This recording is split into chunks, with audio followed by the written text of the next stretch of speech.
Before my father was ruthlessly devoured by a dragon, he used to always tell me I had to have goals in life. I thought it would be fitting that my first goal as an adventurer would be to slay the beast that ate him. Hello. Well, that doesn't sound like a strategy at all. I wouldn't expect you to understand these things. Who comes? And what do you seek? I'm Krag, and these guys are not really important. I agree to do this. I give Garen share of the treasure. Done.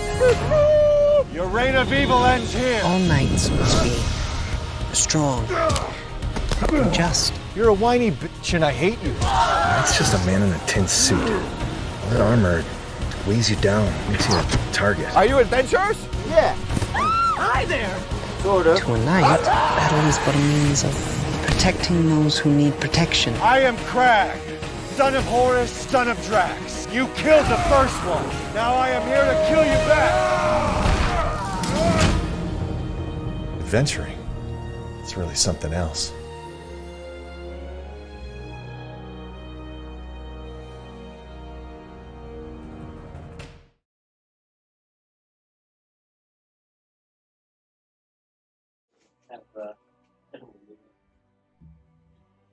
Hi, everybody. I might be live. I don't know. I was supposed to count in my head. Can I count to 5 in my head? Nope, I did it. Here we go.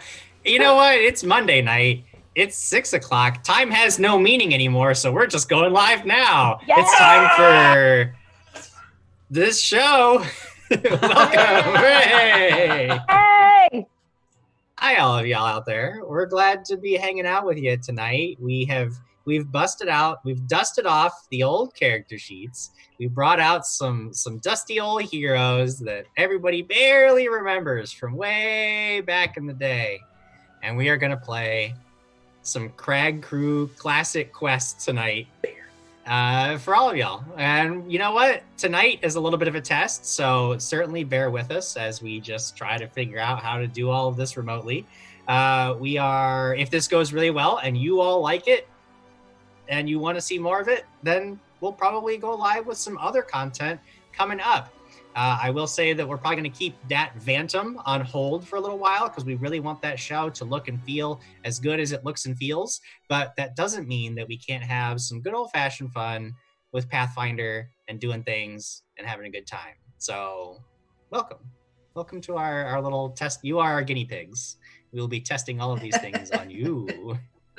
The only other thing that I'll mention is we are still going to chat with you all, and we're gonna keep with the comment break format, but because of our situation, we're actually going to be looking at comments sort of in the moment. So if you have something that you really want to get to us and you really want us to read, then when we have that comment break, that's when you want to make that comment, because we're going to be looking at the live Twitch chat and we're going to see only the comments that are right there. We're not going to be able to see whatever y'all said an hour before. So when we go to comments, literally chat with us. It's real time today. We're doing it live.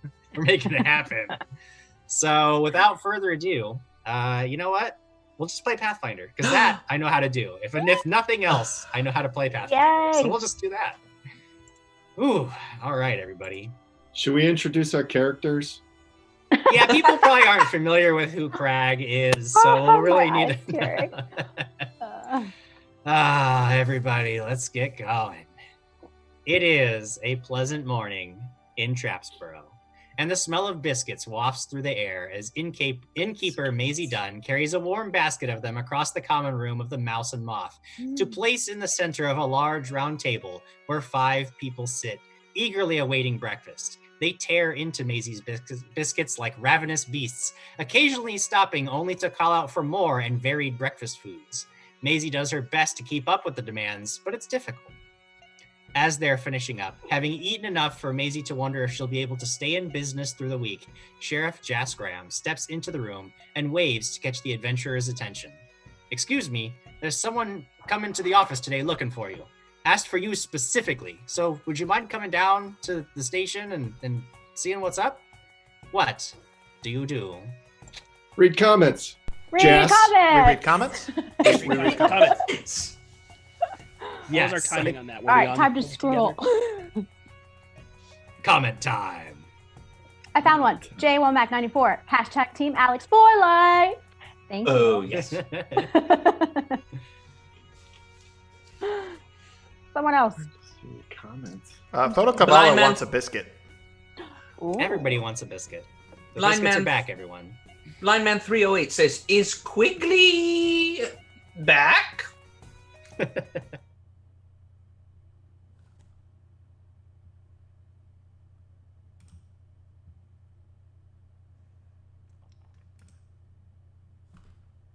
Pathfinder game for Gary Con yesterday. It was my pleasure. That was absolutely wonderful. Norse Foundry says, "Wait, I see dead men walking. Marcus lives!" Exclamation point.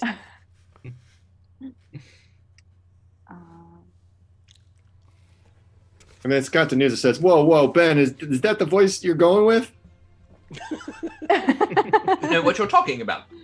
Kevin Alexander also mentions, I only keep watching if Krag is in the cave. He indeed is in the cave. Krag is in the cave. Krag's That doing is the exactly cave. what he's supposed to be doing. We have a Krag in the cave. Sarah BC1 is also pointing out Marcus always lived. Marcus True. always lived.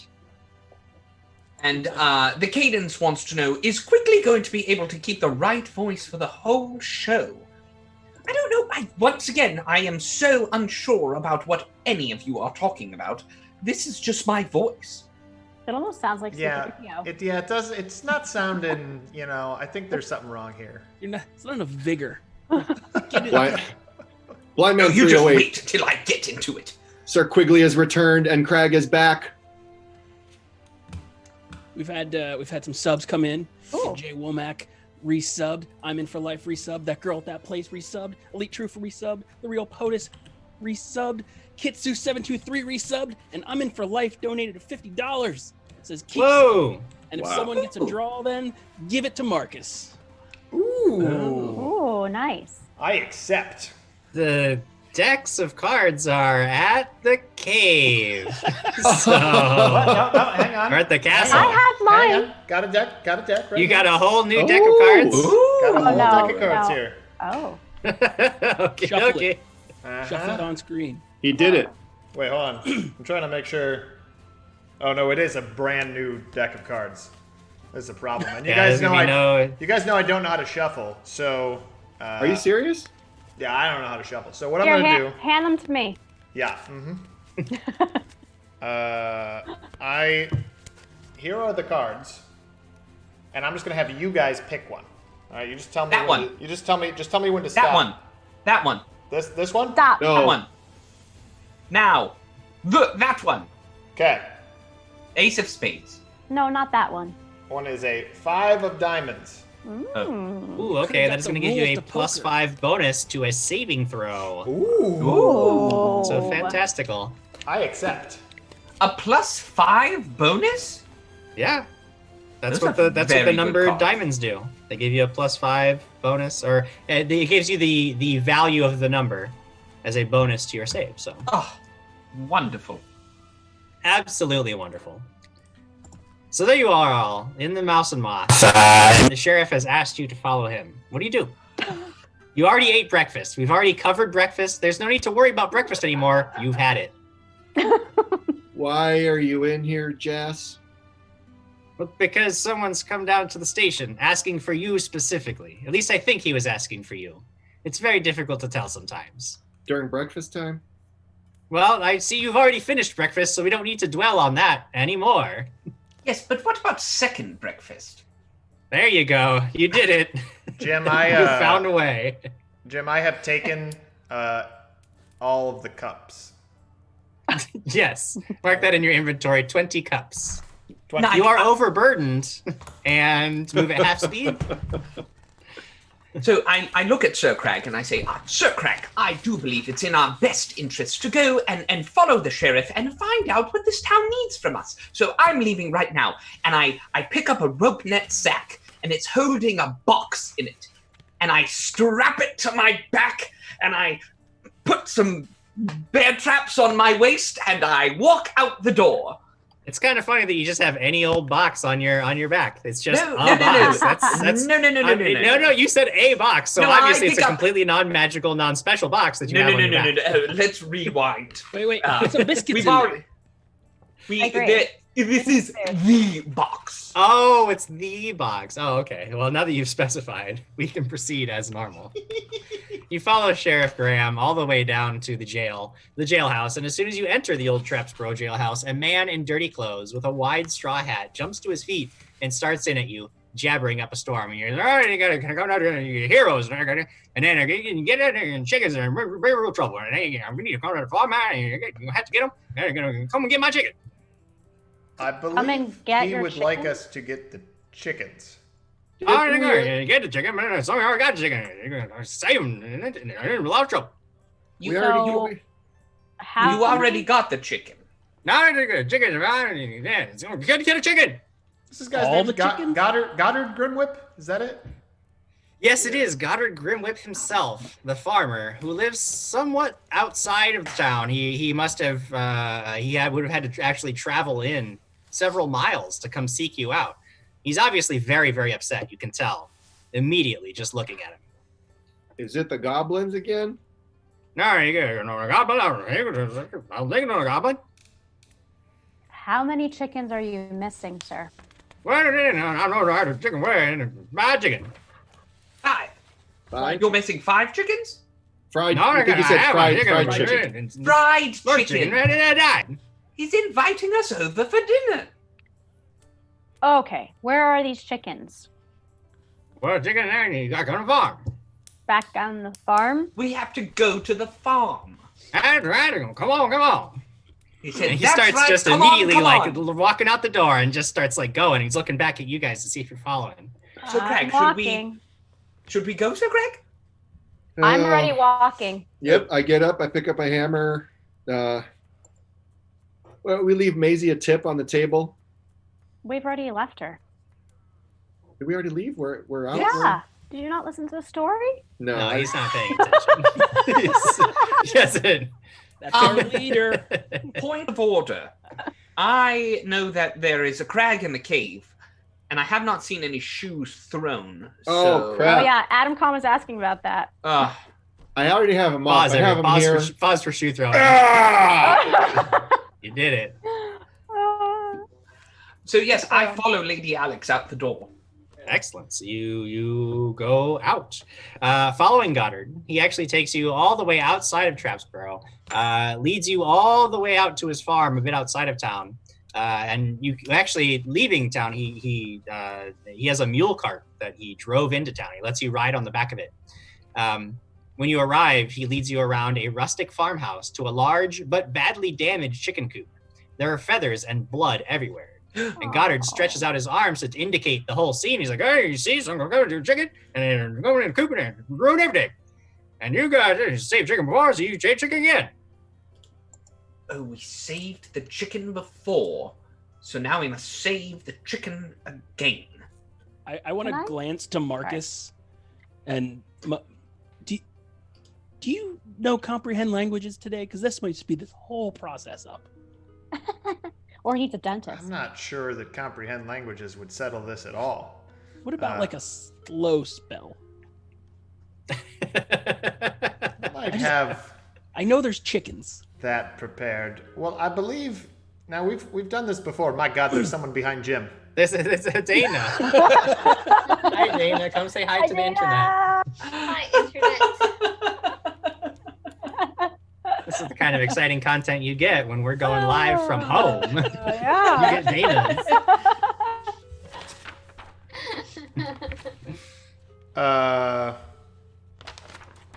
Sorry, I'm learning about my spells. No, I don't think that any spell that I would be able to cast on him would work, though he does smell rather bad from the chickens. So I am going to use prestidigitation and just make him smell like cinnamon, actually.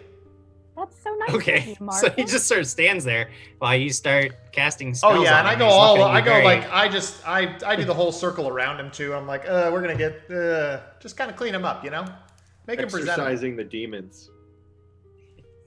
Looks like you rather confusedly, but awaits for you to end the process. And in the end, he does smell like cinnamon. And now that he smells better, I say, let's try it again. What do you need us here for? Well, I think it's come in here on a night and they're gonna attack a chicken. Okay, you come here and you lay a trap and you're gonna find it with it and then come back and get the chicken. But then you're gonna be here and you wait and you stab. Okay. I He get it. wants Quigley to stab the chickens. We can all go back to Trap. Oh no, don't stab a chicken. No, I need no, a chicken no, and a no. bear born. I save a chicken. No. I understand. I got it. All right, go ahead, Craig. He said he wants us to set a trap. There's something taking the chickens, and we set a trap and wait, and then it comes, and then we stab. That's what I heard. I Yeah, also very good. heard. Very good. I can do the stabbing. I Are there also chickens heard left? that. There are chickens. There are still chickens that have survived the massacre. Can you talk to them, Mug? Not without a spell that I didn't prepare Great. today. Can But I? Sorry. if we set a trap, I can be a chicken in a trap. I love this idea. I'm very comfortable with that. We're getting somewhere now. This And is I absolutely- I do believe the man mentioned a lion somewhere in there, so I think it's a lion. I could be a lion. Or are you lying? That would be a really good trap, because then you would be a smarter chicken and you'd be able to stay by the trap and lead the thing into the trap. That's pretty good. Hey, Kind of look, attacks. I don't want to call for a huddle because that's not something that I like to do generally. But I do kind of like lean over to Krag, and I sort of like hand on the mouth, and I sort of whisper to him like, "Ask for money. What's the payment? And then we all huddle around him. What's the payment?" But then when the huddle starts to happen, because I know I'm going to anticipate it, as soon as I just sort of duck under the arm and just move out. I whisper back, do you remember what he paid us last time? Yes, he gave us a handy haversack. Oh. That's right. He owes us another handy haversack. That's true. How are we going to split a handy haversack? Well, we clearly didn't split the last one, so I guess we're gonna. So we're basically gonna do the same thing, which is Quigley will get it. Hey, Ooh. Goddard, so if we do this for you, what's in it for us? What's the... Oh, no, you worry. I got pay right here. He goes back into his house, comes out a moment later, and he's carrying a box. Not the box, but just a box, just a regular old box. And he opens the lid of it, and you can see that inside is sort of a velvet-lined, padded case, and there are several bottles inside, each with multicolored liquids. He's like, I gotta get a fried budget, and you need these. I don't need them. I gotta give them to you, and you're gonna save a chicken. Yes. Yeah, very good.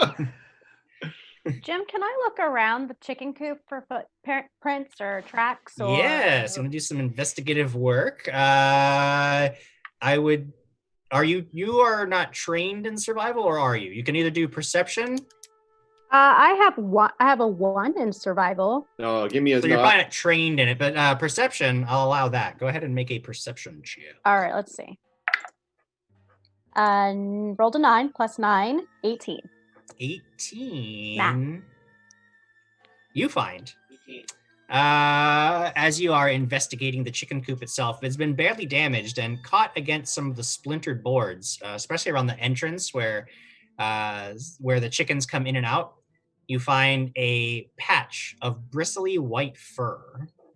Ah. Lion. Hey guys, Yes. and I start like Hey, guys, putting it in their noses. Alex just got her first white hairs. Alex, this happens to everybody. People get old and things just happen. People change. I But punch we can Marcus. still. You're not Ow! supposed to pull the white hairs out. Oh my because god, then more, guys! I'm like More rubbing my sprout arm up. where she Is punched. that true? Like, yeah, he's right. You shouldn't pull them out. Can I think no. Ben Birch is now worried and wants to know if that's true. I pull white hairs out of my beard all the You time. shouldn't do that. I pulled one out earlier. Okay. You see, Alex, you shouldn't do that. Can I knowledge nature the white hair? Yes, A you lot. can knowledge nature that white hair. Here you go, Mac. Well, it's a 19 on the die, Jim, plus 14.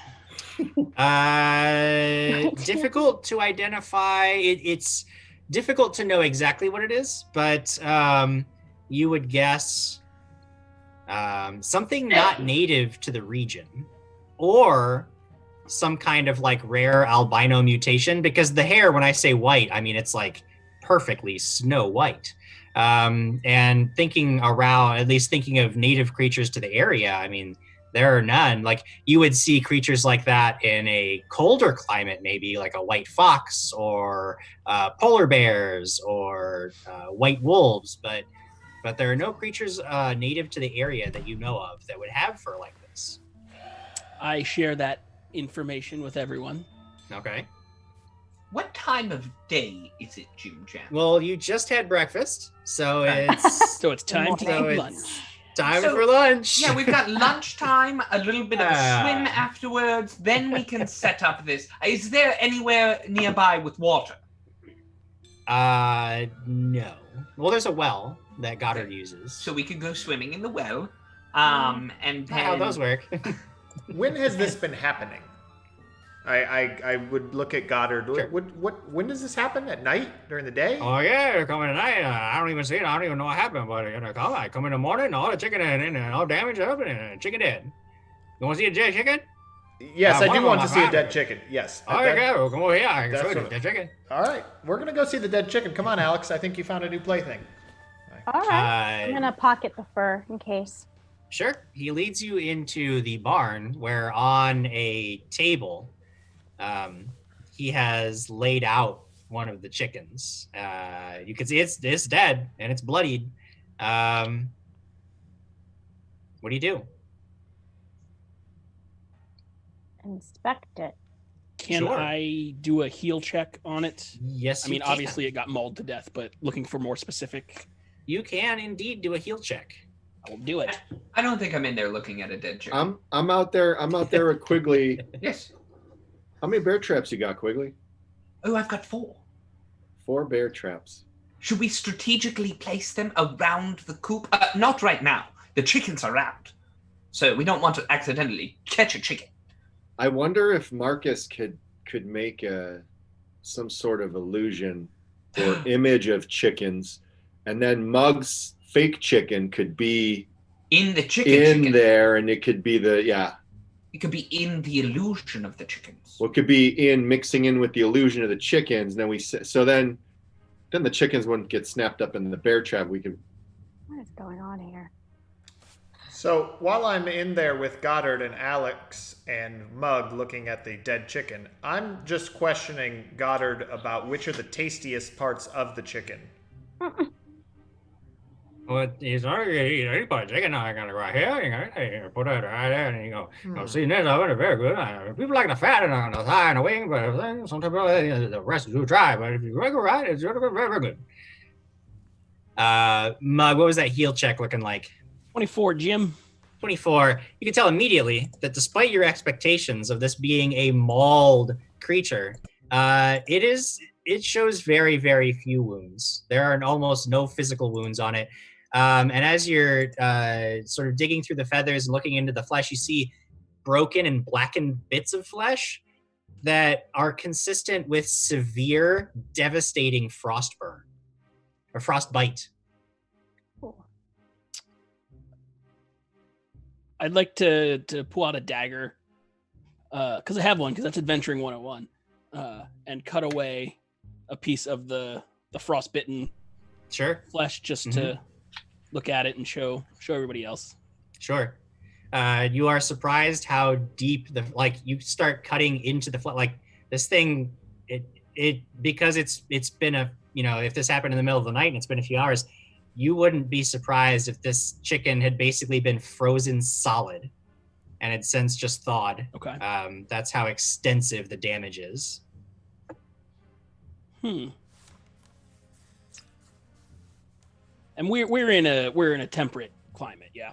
Yes. It's actually midsummer, so it's a very very warm, sometimes even hot days. Well, this doesn't track. No, it doesn't. General nature from the area of things. Have there been any kind of major weather systems moving through or anything? No, I mean just having been in the air, no, everything's been fairly on track for several months.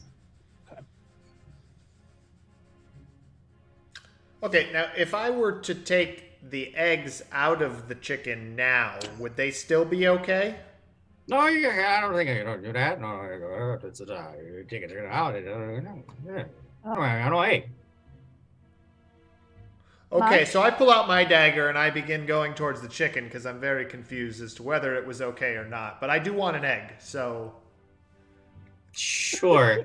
I guess you harvest an egg from the dead chicken, I guess. I don't know if you can do that. I don't know enough about chicken anatomy. Yeah, what does come first, Jim? Oh, goodness. I don't know what to do with you. So... So here we are. So, Jim, on the exterior, at this chicken coop. What's happening on the exterior? What is the layout of this chicken coop?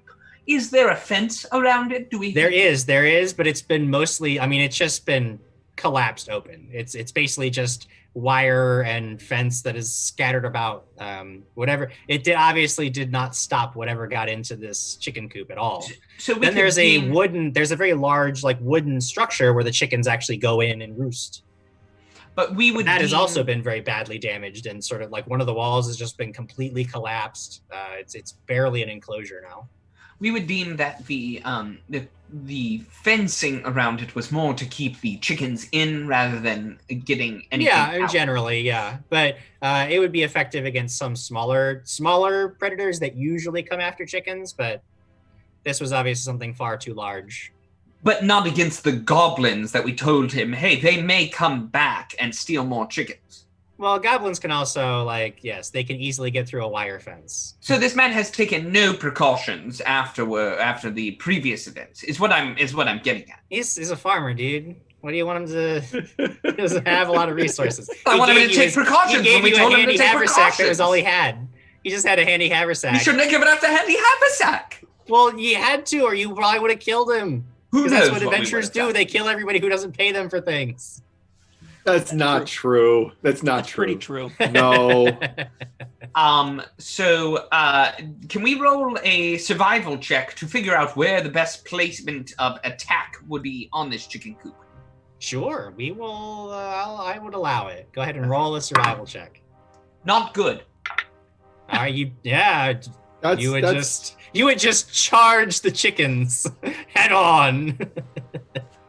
I'm looking around as well because he's not the man for the job. I'm sorry, you're not the Michael Jordan, Jim. Michael Jordan is the man for the job.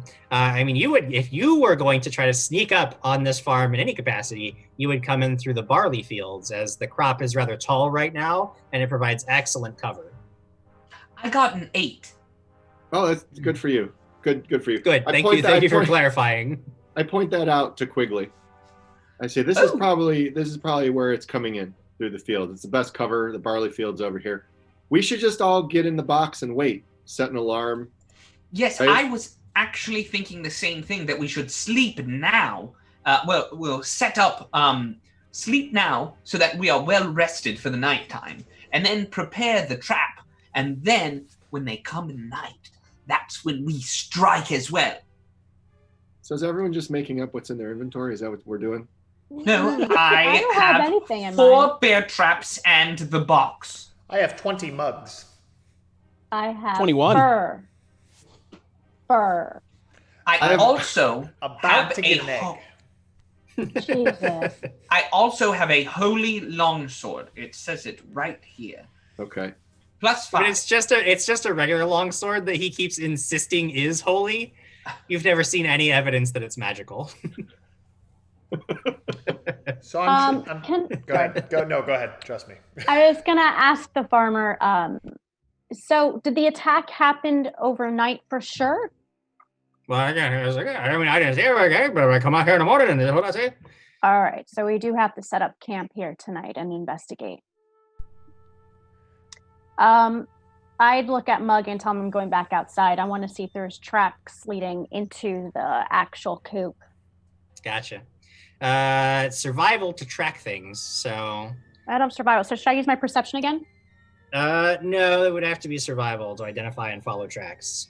Okay, I can help you. You can try it, or Yeah. you can enlist the Or aid of your companions. Yeah, I would ask. Okay, if Mug came back outside with me, I'd tell him, let's look and see which direction the invasion came at. It's only 12, Jim. Only a 12, yeah. Difficult to tell. The ground here is actually rather soft, and you do identify some rather large prints that you know are not. They're not the chickens, and they're not Goddards. But because the ground's so soft and there's so much movement, they're very indistinct. So you can tell something larger and something came in here, but it's really difficult for you to identify exactly what or from where it came. Okay. We So- have to wait. Jim, I have this dagger, and I'm like over the chicken, and Oh, yeah. but I can't. Marcus doesn't really have it in him. It really was just a show. So once Mug and Alex have left, he's like, oh. He sort of looks at Goddard and he's like, look, I'm gonna level with you. I just want an egg. Do you have an egg? Oh yeah, I got an egg. Oh yeah. Egg. Yeah, I want an egg. Okay, yeah. Hard boiled, lightly salted, please. I got an egg. Well, I mean, I'm setting a trap for you, so I'd like it, hard boiled, slightly salted.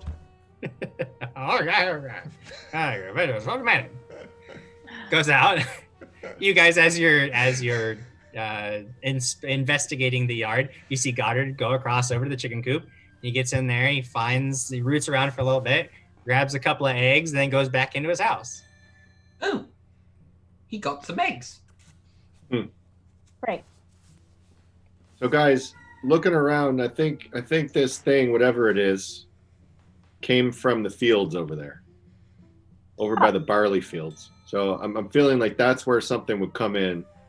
Could I look for tracks and see if that's actually you can where? make a survival check to try to see what's going on. Yeah. Can I aid him looking over his Another shoulder? Jim. I'm not kidding. I wish I had a dice cam. Another Michael Jordan. Another. Not kidding you. Michael Jordan. Yeah. This is good. You determined that as Mug is pointing out that he's found some kind of tracks, can't really identify them very well, doesn't know what's going on there. You take a closer look, and as you're looking around, you find a couple of prints that suggest something. It looks almost canine, but they're far too large. Maybe a bear, but the paw shape isn't quite right. It's somewhere in between. It's very difficult to determine exactly what you're looking at, but you can tell that this is a beast, probably very heavy and massive, at least as large as a horse, but probably weighing more because it's got to have some. Just looking at the size of the paw diameter, you're looking at it, and you're like, this has got to be a hefty thing. Polar bear. Maybe, although that it doesn't track with the area for certain. So if it is around here, it's certainly not native to the area. I've seen a polar bear in a field before. This feels very familiar. What you would also guess is that a beast that size, if just feeding on a chicken, even if it took a couple of chickens, it's probably desperate for food and therefore incredibly dangerous. Because, a beast of that size is not going to be satisfied with a few chickens. It's going to need far more substantial sustenance. And again, if it's going after smaller animals like this, it's probably underfed and therefore incredibly dangerous to any travelers in the area, any people. Well, guys, this thing is big. It's somewhere between a wolf and a bear. I saw some tracks over here. Goddard's lucky he didn't get eaten. He's lucky this thing didn't come back and eat him.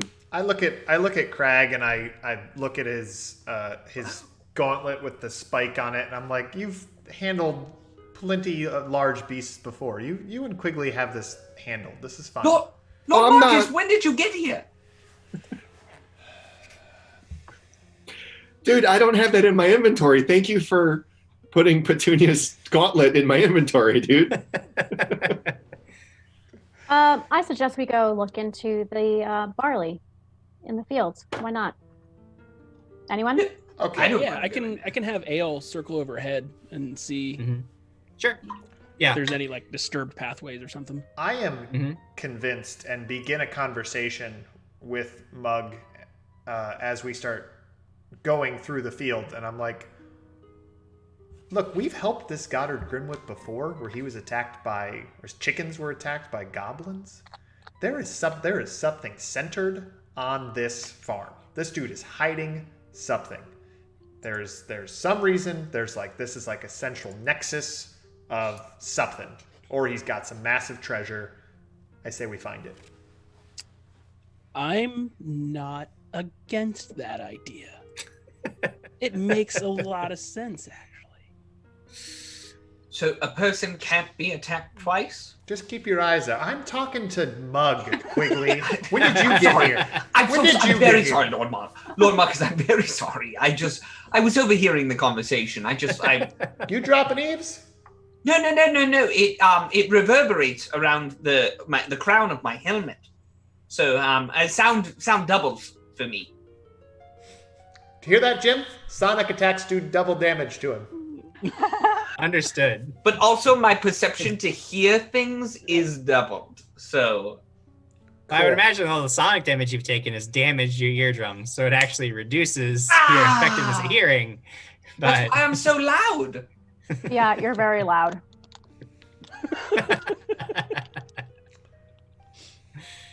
So do we explain? I feel like Krag and Quigley would explain to everybody about like going along with the mug chicken, with the chicken mug or the mug chicken. Mm-hmm. And hey, Marcus, could you make it like there's a lot of chickens over here for this thing to come attack, but they're not here? Like a magic thing, like a trick, like an illusion? Given it enough time, I could make that happen. Hold on 1 second. Seems that Jim is having... What? Oh. Who's calling you? This is happening now, everyone. Hello?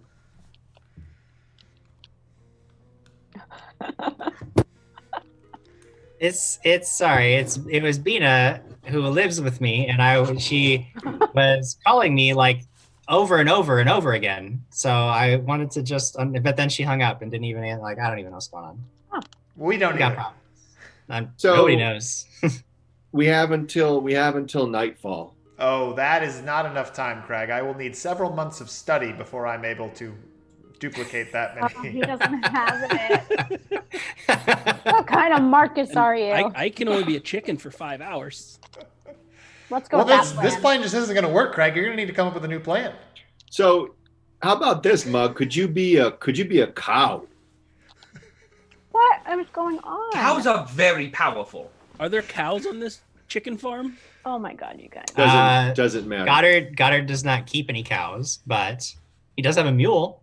Oh, a mule, yes. But why can't he just be a cow? Goddard couldn't go down to town and buy himself a cow and bring a cow here? That'd be something big for this thing to eat. Technically, Krag, I would be a bull. Oh, technically. Cows are very rare in this world.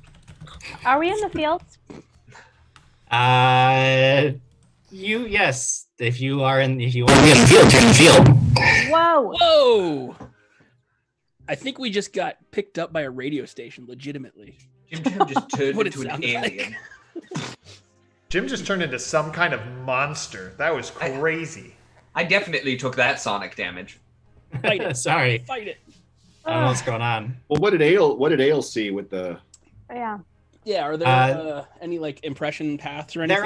There are some disturbances in the barley. It looks like something large had moved through, probably fairly recently. So yeah, you actually find when you guys enter the field and start looking around and poking around, you find some patches where things have been sort of flattened down, and you can find this creature apparently approached under the cover of the barley, but was not small enough not to make a pretty lasting impression here. Okay, we go that way and see if we can track it out the other side of the field. Sure. As you do, you get all the way to the other side of the field, and you are now looking out across a sort of stony plain, grasslands that extend until you can see in the distance there's the edge of a forest. And the temperature is normal temperature right now? Yep. Like Everything's normal. All right. Typical summery day. While we're walking, I want to show Krag the frostbitten chicken piece. Okay.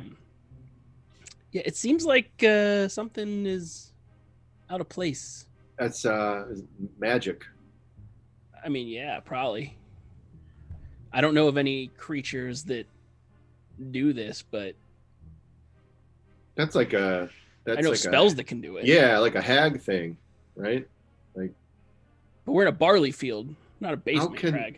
Yeah, what kind of animal? What you don't know is the barley field has a basement. So what just- could freeze something? I'm wondering if I don't know if weather shifted and there's like a cold pocket or something somewhere. Would we know if would one of us be intelligent enough to know that there's a different plane or a portal? The fact that there are other alternate planes is Well, something that's fairly common knowledge. Like it's kind of like everybody Okay. knows that there are other planes. So Whether you know about those other planes and specific knowledge is Right. specifically knowledge planes. okay, I would start talking to Mug and the rest of them about what if something came in through a portal that we have no idea and decided to wreak havoc here because there's no food left in their world. Okay, I'm jumping on this one. This one sounds like a solid lead because I feel that Goddard Grimwhip is some sort of conjurer or something. And I think that he probably has summoned a portal, unleashed some form of terrible rending monstrosity. Well, I guess we won't know until tonight. So I say we maybe prepare ourselves for the night. Go Well, into do town. we do it over at the chicken coop, or do we set up here where it came through? Oh no, the chicken along its coop. hunting path. No, the chicken coop, because that's where he wants to Clearly eat. the chicken coop. Yes, and it's probably Idiot. just an I mean, you ice guys wolf. say that, but you don't have to be the chicken. No. I just want to make sure that we get back there by lunchtime. You Back could, where? Oh, to Goddard's. Okay. Mm. We've got a couple hours. He did promise us fried chicken. I remember fried chicken. Would that be weird if I'm going to be a chicken, though? Is there a way to make us all chickens? I don't gonna- want to be a chicken. you gonna be a rooster? Will you Nope. be a bigger chicken? Nope. Like, are you gonna be like a very large chicken? When you become the chicken, do the other chickens know that you're just pretending to be a chicken, or do they think that you're a chicken? I could tell them that I'm there to lead them. Can you speak as a chicken? Do you have us? to take on the alpha to become the leader of the chickens? Well, I could just have Ale do that for me. Could We're you gonna- tell the chickens not to step in the bear traps that we're gonna set? That's a good point. What if you told the chickens not to get eaten? I don't think chickens are very bright. I could tell them, Do you lose intelligence when you become a chicken? no, just height. You just gain the physical stats of a chicken, but not the mental stats of a chicken. What are your attacks as a chicken? Probably peck, peck, claw. God. If anyone wants to go into town, I'm going to go into town and figure out what we need for our trap. To town? This took hours to get here. I have 4 bear traps. He's got 4 bear traps and we got a chicken. We're set. I don't want to imaginary walk back to town. Didn't everybody miss this? I have a tusk gauntlet. No, you don't. He said I had it. It was on my It's hand. got Petunia's tusk right there. Hey, he's got Yeah. Petunia's Look, tusk. Why Alex, wouldn't he? just because your The hairs box. are going white doesn't mean, you need to start bringing other people down. This doesn't too. age. Who knows what kind of supplies and goodies I have we've an got idea. in the box? I have We've an stored idea. up everything. Yeah, open up the box. What's in the box? All What's right, in the so- box? I go and I open up the box. Oh. There's rope, there's pulleys, there's nets. I mean, there's a couple of fishing poles, some 10-foot poles, there's lanterns, there's a bunch of wood and some hammers and some nails. There's definitely wood. I'll allow it. I don't have my chitin armor on my sheet here.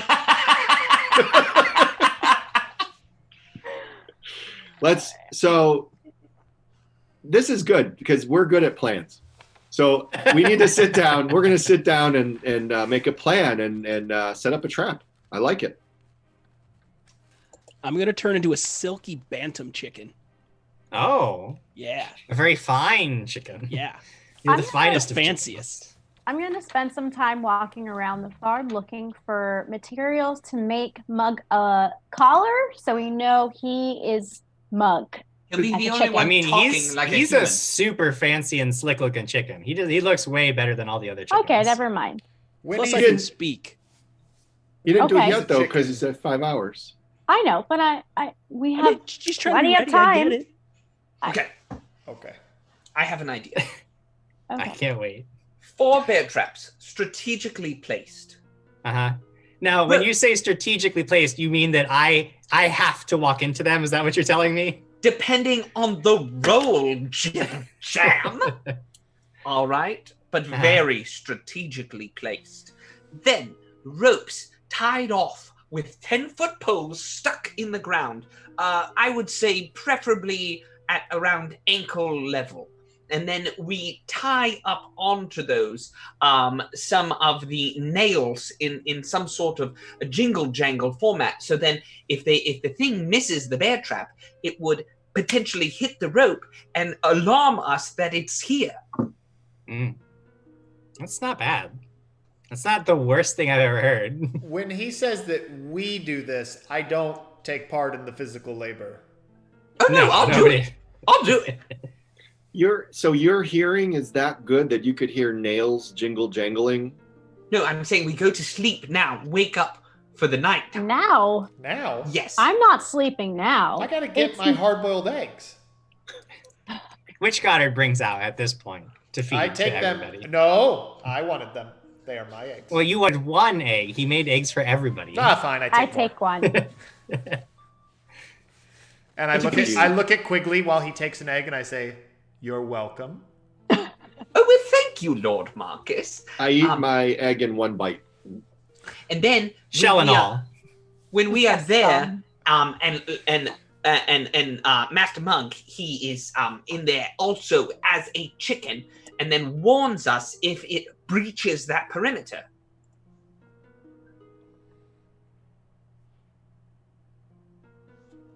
So we don't It's have got anybody literal else eggs. at the perimeter. Where You get eggs. I've been trying to get eggs for weeks. Props. Seriously, there's no eggs in the store. No eggs.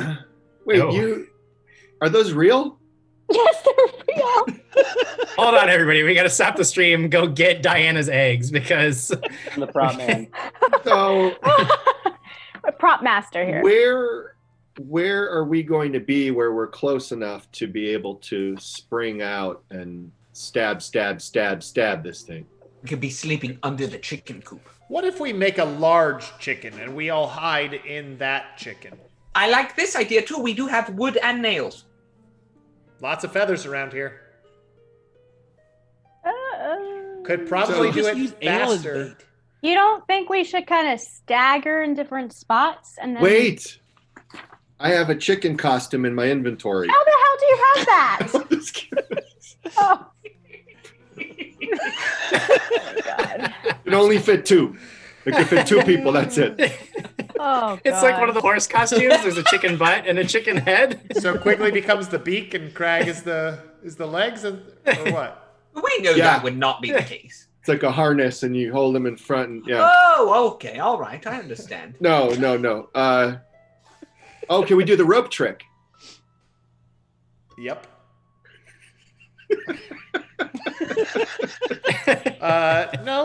Nope. Can't do a rope trick. How many hours do we have till nightfall? And You guys have been standing around arguing.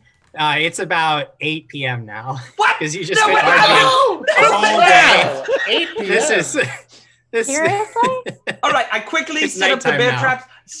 traps, and set up this whole ordeal that I've been talking about with the nails on the rope, clanging in the 10-foot pole surrounding the pen. What about digging a pit? I'm gonna start digging a pit now. I can't. There's not enough time to dig a pit. I will be searching the farm, Jim, for the Yeah. secret nexus to that has the portal. Yes, with the of course. Yeah, I'm gonna help Marcus because my part of the plan doesn't happen until the thing's built. Right. To be fair, I do actually want to know if there's anything in particular about his farm, even just like geographically. Is he just happened to be in a spot that there's a lot of traffic in, or like why is it his farm? Seems like probably. I mean, just guessing because he is so far outside the town that he's relatively undefended. So all of his property is easy pickings for creatures like goblins and beasts that want to eat chickens. But he's the only one that keeps coming to us. He's the only farmer. I just thought it would be fun to see an old NPC, one that we were familiar with. Well, Jim, there needs to be a story with it. Oh, Jim, did you forget already? Oh, no, you guys reminded me very quickly what this was like. So Jim Jam, I will, there are 10-foot poles that I have to strike into the ground. Yeah, so obviously. I will go up and I'll be like, Sir Krag, will you come over here? And then I'll ask him if I can get on his shoulders so that I can be above 10 feet. No. What are we doing? What are you It's doing? the only way for me to hammer it into the ground. I'll let you get on my shoulders, but I don't think it would quite work because you're taller than I am. What are you trying to do? I'm trying to hammer in the 10-foot pole into the ground. For what? So that we can make the circular on the rope and the little jingle jangles from the nails. Cool. Yeah, this is good. Does he have to roll for this, Jim? Is he gonna? No, you're gonna allow it. He'll be able to do that without any trouble. Yeah, so I'll climb up there, knock, knock, knock, knock, knock, knock, and we'll just go around knocking in poles to the ground, tie them up, put little jingle jangles. Jangles, that's what we'll call them from now. And then I will strategically place the bear traps in between where we think that this beast will come from. So now, are you going to do a square pattern or a diamond pattern or a rectangular pattern? Or will it just be completely random? What would you diamond pattern is just a square on its side, if we're being honest here. It's a dumb question. I know, it was a dumb question. I think I'll put them in a Z format. How does one hammer in a 10-foot pole? That's a very tall. How did you get 10 feet up to hammer that? Well, he was pole standing on Krag's shoulders. He thought of this. Isn't he it collapsible? Why wouldn't you just cut the pole in half and have two 5-foot poles? Because then you wouldn't have a 10-foot pole. At this point, it's midnight, and no. That's Alina. I'm setting these traps. 11 on the die plus my survival of 4, 15. Pizza. Everybody, I got a pizza. Oh, pizza. Hell yeah. I need pizza. Gina and Steph. Where's my slice? Please. You have eggs. We'll send it to you. You have eggs, yeah. You don't need a pizza. Sorry, Ben. We ignored your thing. What were you doing? I rolled a 15 survival check to set up the bear traps. And how many? You have 4 of them? I have 4 of them. In a Z pattern. In a Z pattern, right. Basically a square. You've got the jingle jangles. You've got the jingle jangle alarm. Yes. And that's approximately 7 inches off the ground. Wait. Are you laying like an H? You made a circle of 10-foot poles. Yes. Did you hammer the 10-foot poles so deep into the ground that there's only 7 inches showing? No, but I did. They are very tall poles, and then there's about 7 inches off the ground. Good. We're doing great. This is good stuff. Okay. So, now, how will he get the poles back out? I don't think the poles are lost. I don't think this would have worked at all. But now, you know what? So quickly, you could have had like 3 3-foot poles, and now you have no foot poles. He has no foot poles. That's correct. Just in the dirt. You can pull them out afterwards. Haven't you ever been camping? Have you ever tried to take a 10-foot pole out of the ground? I'm not putting it all the way in the ground. 7 inches is the entirety of the thing. It's not at the top of the pole. There's these big, long, wavy poles. Most of the pole is still above the ground. The rope is 7 inches above the ground. Is Alex around here? Are you over here? Or did you walk away? I don't know. Because I would You know want what? You know what? I think before we go any further, we should just talk to the fans for a few minutes. Let's take a little break.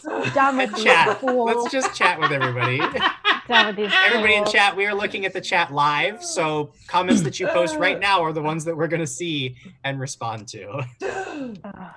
I did Oh, see. jeez. I did see that we had 2 Bitbox battle boss. Bitbox battle boss. Oh, it has Sarah a Bitbox battle BC1 and a Lucas Martinez. Ooh, they get to pick rerolls or because I don't think we got hero points in first edition, so rerolls. It's Lucas Martinez says they couldn't make a Z pattern, so they ended up making an N pattern. Real POTUS 98 says, do the players think they can just make up anything since Jim can't physically beat them? Nathan says, what did he say? No, he said, oh no, it's gone. No, wait. Oh, son of a lot. He said something about the Tuesday plans go way smoother. He's like, what is this? The Tuesday plans go way smoother. It's Monday, dude. This is a Monday team. Yeah, Simon Jr. D says, as an engineer, I'm sorry, Ben. Your pole is not tough enough and had broken after 3 inches into the ground. Well, as a fantasy engineer, I would disagree with you. You only have one in carpentry. Is that someone who engineers fantasy? Because that'd be Jim. Yeah. No, I don't know. Yeah, well, Jim Jam let me get away with it, so I believe it's true. I'm waiting for Diana to read comments. Well, let me see here. Just saw one. Read Evil Jim Jam's. Read Evil Jim Jam's comment. Where is it? It's the one that says, hi, Mom. Read that one. That's Daner's. Hi, Mom. You're a jerk. I'm looking. I know Norse Foundry at one point said that my side hustle was selling eggs, toilet paper. Somebody earlier, I think it was Lucas Martinez, figured out that Goddard must be whoa. It's the only logical answer. That. Wow, my Twitch alerts are all over the place right now. Yeah. Let's clear some of these. We have resub from Wild Ferret. Sarah BC1 gifted to Lucas Martinez, to Crossbones AE, to Crichton 32, and we had Cleric Ito just resubbed, and we have new followers in Hekar and Teeth Caledona. Oh, Hekar. Nice. With some bits coming in from Sarah BC1, Kitsu 723. Thank you guys so much. Awesome. Thank you, For your guys. support. Also, All right, there is one Oh, last here's comment. one. Ben, Okay. please put your dish in the hallway so I can run the dishwasher. Wife? It's important. Ben, get your dishes. Come on, man. Here, I have one more. Cadence says the white fur is from the Yetis that they kill later. At this time, they are starving and have descended from the mountains to look for food. Talk about Henriette. Henriette or Frank. Oh, Krag doesn't wear nail polish, Scott the Newzo. Oh, he's really putting his dish in the hallway. Yeah? Yeah, you got to take care of your stuff. Wow. Good, Ben? Yeah. Do you know what I had for dinner? Uh-oh. I don't. Chicken. Chicken tenders. Cleric Ito just went off with a bunch of gifted sub to Tofu Chipmunk, Mama Jim Jam, Mother of Drool Nice. Hounds, Adventures of Tony, Tony. Adventures of Tony. Tony, Nice. and Black Ice DP. Thank you. Awesome. Thank you so much, guys. So, are we back in? Is Alex around? I want to talk to Alex. Yeah, we're back in. Alex is around. We're back in. What's up? So we gotta find a spot to be able to jump out and get this thing quick. That's what I'm trying to look for, is a place. I think that maybe one of us should be in one spot, another person should be in another spot, so that we can surround. We want to flank. Yeah, we want to flank it for sure. Yes, I agree. So Jim, can Krag and I be looking for like a hidden like area? Sure. I'll actually have you make a stealth check to see how well you can hide yourselves. Okay. Everyone? I'll let you, since you're basically going to be hiding in the same place, you're kind of directing Krag, you can be your stealth check to hide both of Okay. you. Rolled a 10 plus my 12, 22. Respectable.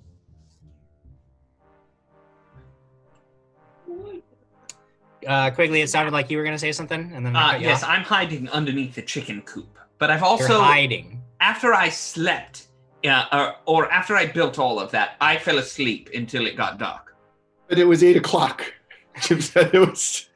Got a good half hour in there. Right. But it was one of those naps where you wake up before you feel worse than when you started. So you're fatigued. No! You're fatigued now. Oh. Do you right. know what's under the chicken coop, Quigley? No, but I am. I do. A portal. Chicken poop. I'm under the chicken coop. So Above the chicken poop. A portal potty. Oh, there we are. That's the quality content these people turned in for. So natural 20 for my stealth. Okay. And And that's that's out with your negatives. That works out to No, what, I've like got a 0, 15?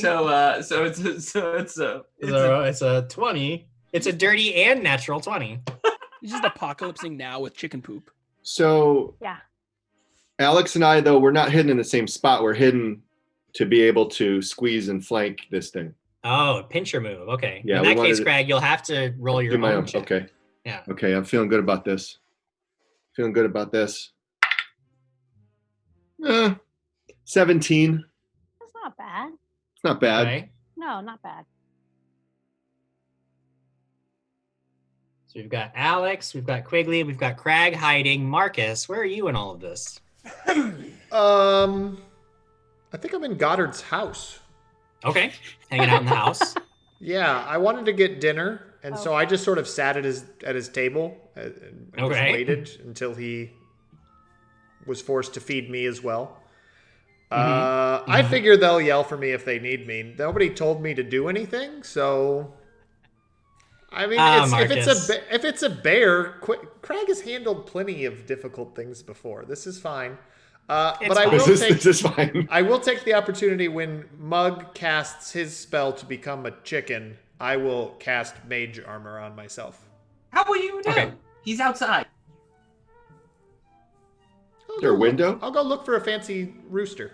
When I see the fancy rooster, at the call of the fancy rooster, I shall become mage armored. You know The what? fancy rooster is running back and forth. I'll away just from yell. the I'll just creature. yell outside. Hey, did you make him a rooster yet? That's a good point. There's not going to be any light outside. What if we end up Nighttime killing is Mug dark. by accident? Hmm. That's why I wanted to call her on you. I mean, again, I can speak. Okay. I'd be like, the giant thing is biting me. Save me. If Okay. I mean, they'll yell when they need me. If they were, if they wanted me sooner, they would know that I can cast message. But I guess I didn't do that. That's metagaming.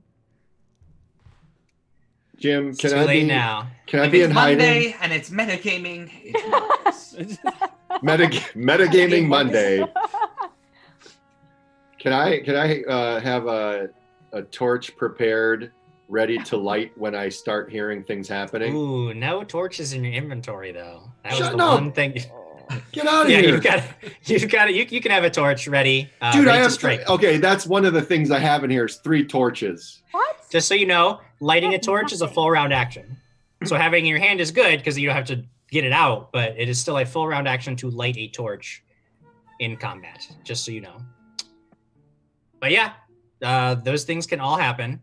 one last thing. Yes. Can we retroactively tell Goddard not to come outside?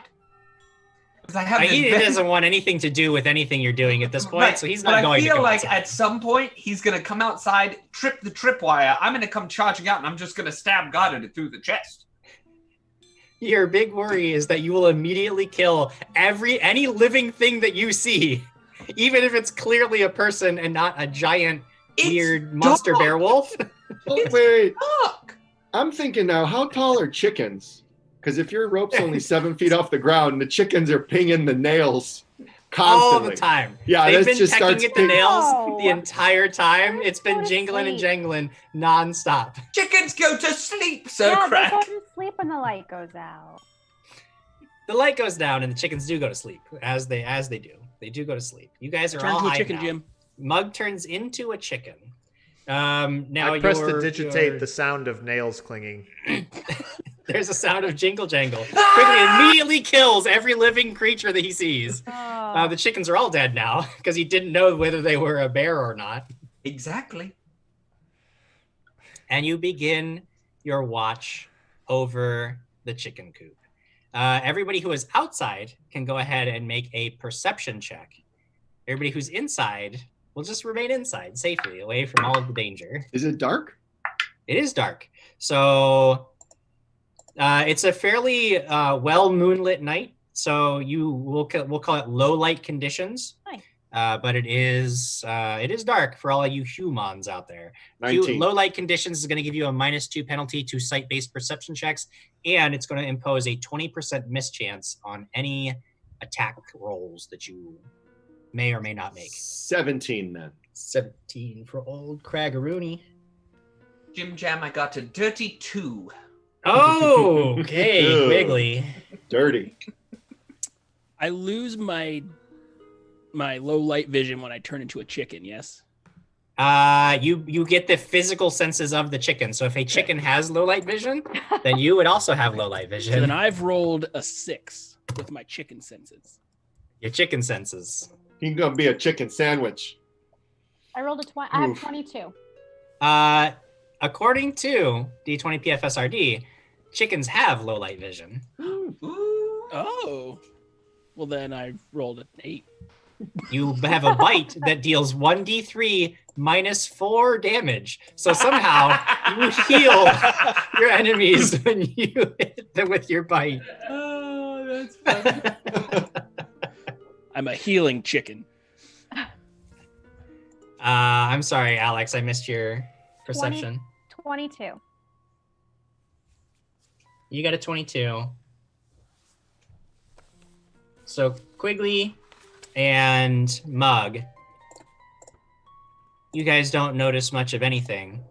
Krag, even you have trouble from where you're hiding. You just didn't really get a good vantage point. You're well hidden, but you didn't get a good vantage point on all of this stuff. But Alex, it's a really warm night, like so very many of the past few. And as you're keeping watch, you hear rustling in the barley, and you begin to focus your attention there, and you catch brief glimpses of a low, crouching form skulking closer and closer to the chicken coop. You're looking around. You notice that your companions don't appear to be reacting, like they don't appear to have noticed this. You're still hidden. You've noticed this. You can either wait, or you can risk alerting this creature to signal your friends. What do you do? I'm going to risk alerting at least Krag near me. Okay. You Let's see. go ahead and roll a bluff check. I think that's what we'll do. Bluff versus my perception. Yay. Oh, no. You're not gonna do a caw. Oh, 20 on the die! Caw, bitches! Whoa! So you just start Sorry. screaming caw bitches, but somehow this creature doesn't notice. This creature's like, what a strange owl. I'm gonna throw.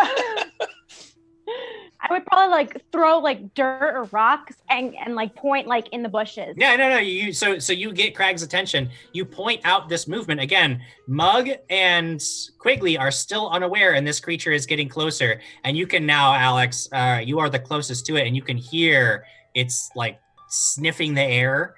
And it's big. It's again, the barley's mostly obscuring its form, but occasionally you catch a glimpse of white fur, and just you can tell it's this massive beast padding ever closer. It's actually moving towards Quigley, since he is the one that is beneath the chicken coop. Nobody else appears to have noticed this. Krag, you see this. Alex, you see this. What do you do?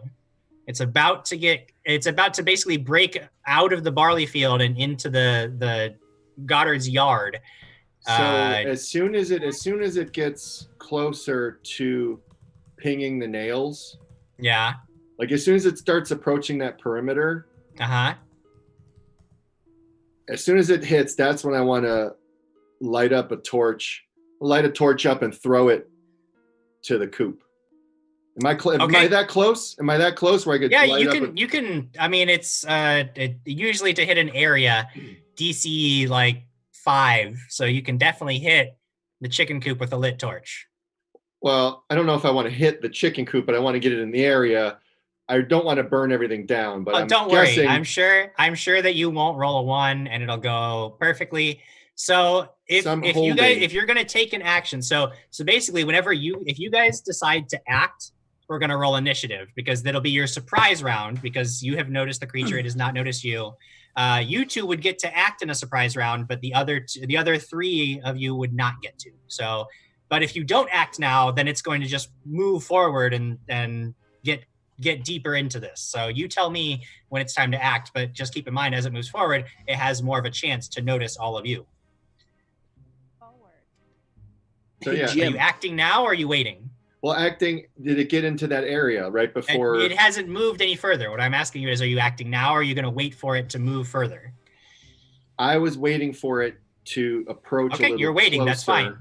That's fine. That's all I was asking. So you're waiting. You hold off. You hold. I get to make another perception check to see if I notice what's going down.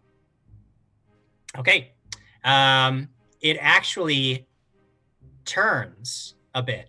And instead of heading for the chicken coop, it starts heading for Mug. Now you see this creature break out of the barley field. And you're standing there scratching at the ground. And calm your body. Calm down, Quigley. I see you. I imagine you literally under the chicken coop watching this, just going.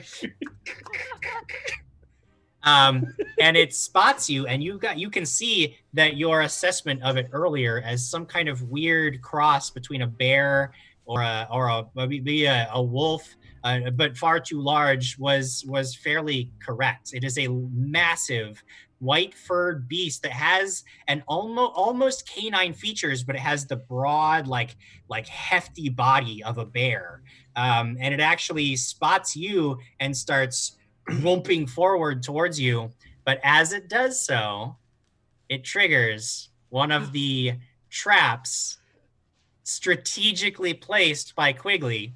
So Quigley, go ahead and make an attack roll for your trap. Yes, bear trap! And we'll roll initiative as soon as that occurs. 18 on the die. Bear trap. Bear trap. Go ahead and roll damage. Well, it's 2d6, correct? That's correct. 2d6 straight up. Oh, 10 points of damage. 10 points of damage. You guys all hear this ching as the bear trap closes around this thing's whatever it catches, because it can't even really close around its leg. It's big. It's just too big, but it definitely catches in the fur and gets some flesh. The creature howls, and it does have this like low, deep, almost bear-like call as it howls in pain. And now we'll roll initiative. Jim, I'm still inside. Do you want me to roll initiative? Sure, because I imagine you'll notice some things. You would actually hear the great bellow from the beast, so you hear this at the very least. All right.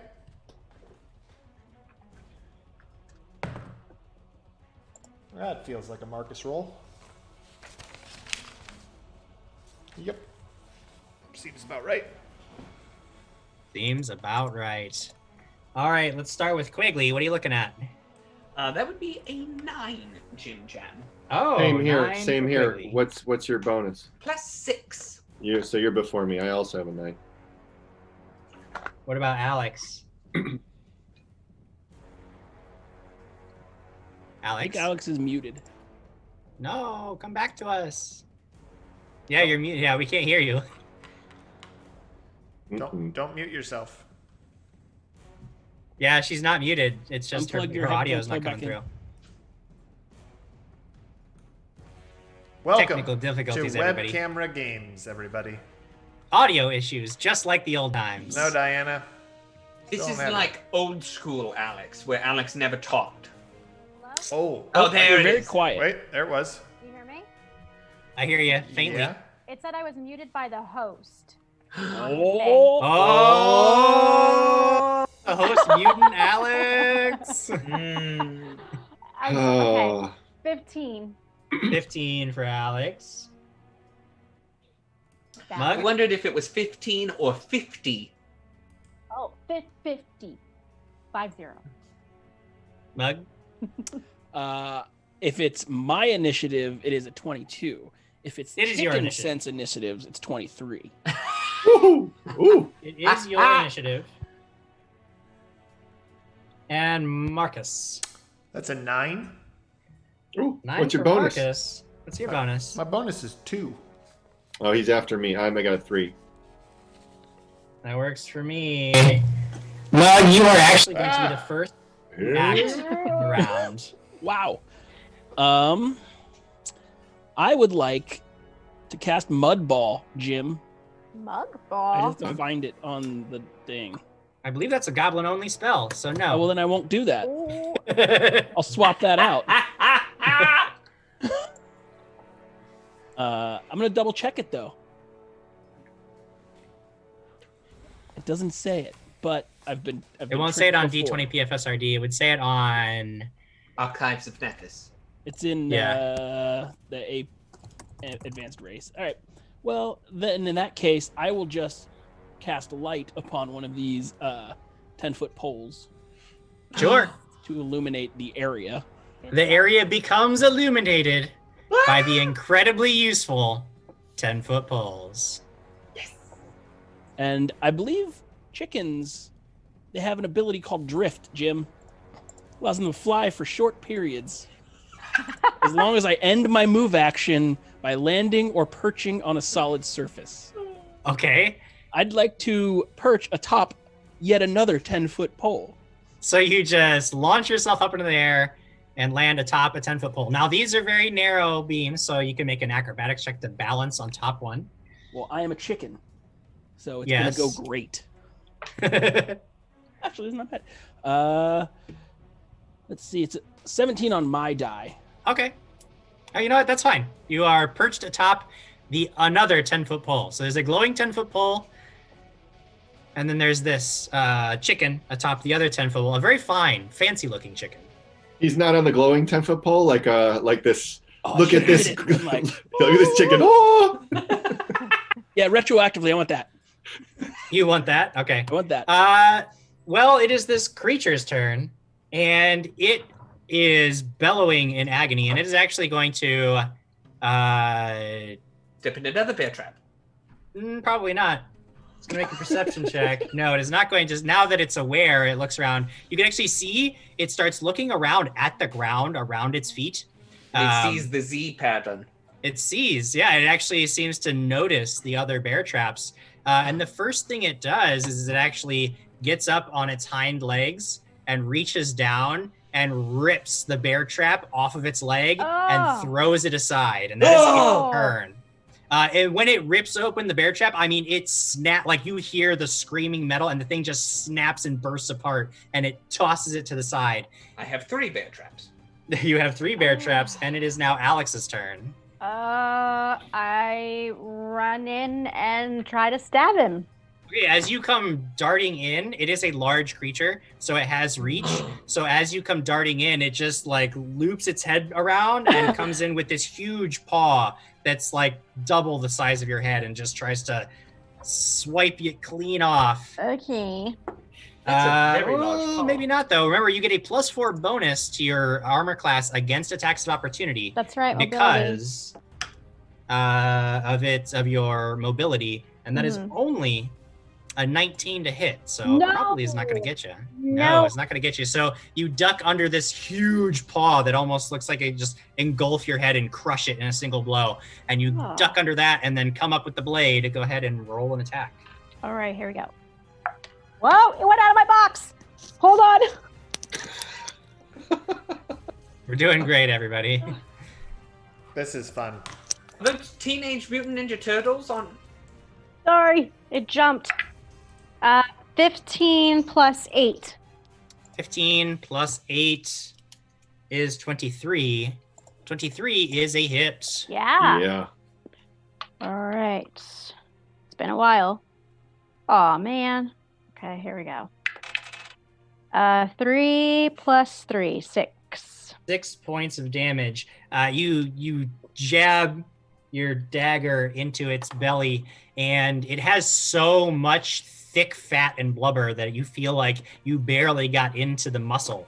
But you did deal some damage. However, as you're piercing its flesh, you feel this biting cold coming off of its body, and I need you to make a reflex save. Oh no. Okay. 8, 12. 12. You take just 1 point of cold damage just for as you like reach for it, and you get so close to it, you just feel this bitter biting cold that's just exuding from its body. That is your turn, so we move now to Quigley, who is under the chicken coop. Quigley crawls out from underneath the chicken coop. Okay. Stands up covered in poop. And that's his turn because that's 2 actions. So that'll take us to Krag's turn.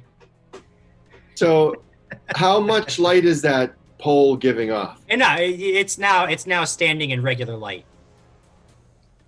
So I think, oh, well, crap. I have this torch now. Can I just throw the torch down? I'm just going to drop the torch, charge it. Don't laugh at me. I'm charging in. He's laughing at you. Yeah, I know he's laughing at me. I'm charging in with my hammer. I want to come in and do the pincher move that we talked about. All right. Flanking. Okay. We're coming in with a flanking power attack on the sucker. Pincer? Pincer? Yes. I don't know. Is it? You talk funny. I believe it's pincer. Dirty 20, Jim. Dirty 20 is a hit.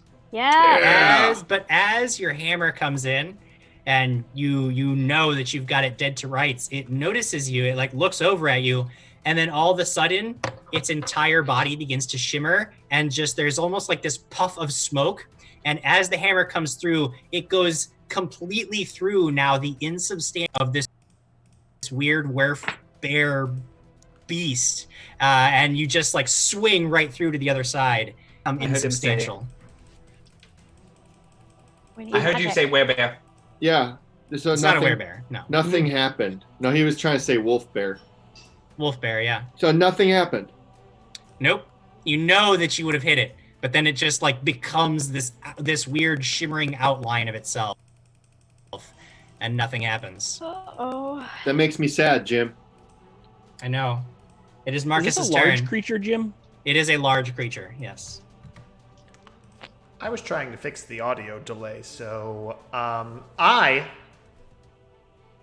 immediately say, "Hey, you guys want any help out there? You got it. Yes. You got it? No. I'm calling to the bear trap. Fireball! Help. All right, I'll do Magic. that. I'm gonna stand up, Jim, because I was sitting. I was relaxing. Okay. I look out the window. What Yep. do I see out the window? Out the window, you see that Krag and Alex are on either side of this weird, hazy wolf bear beast, and they are attacking it, and it is very large and vicious. Can I make fire a perception check? fireball out? Okay. The other thing you see is a glorious rooster atop a 10-foot pole. That's glowing. Illuminated. This not good.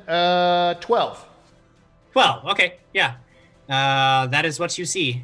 All right. Well, he called for a fireball, so he's gonna get a fireball. Okay. The boss man called for it, so Sure. A fireball out that window. I think. Okay. You Sure. tell me, can I shoot magic out that window? You can open the window and fire a fireball out that. Now let me tell you about the placement situation. Krag and Alex have pincher moved this thing, so to the left and the right, you've got a Krag and an I don't Alex. think that you understand, Jim. He said that he wanted a fireball. Okay. So well, I'm going to cast a fireball. Where are you centering the fireball then? On the beast, of course. Okay, so Alex and Krag are both going to need to make a reflex save as well. He said he wanted a fireball. I understand, and I'm good with it. That's really good. Yep, I cragged it.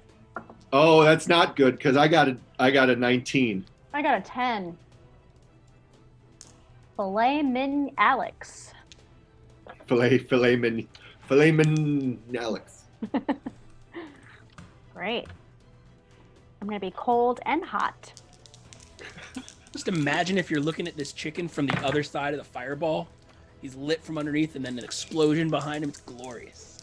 It is a very glorious chicken. I'm gonna start a chicken cult. He turns his head at the right time just to go.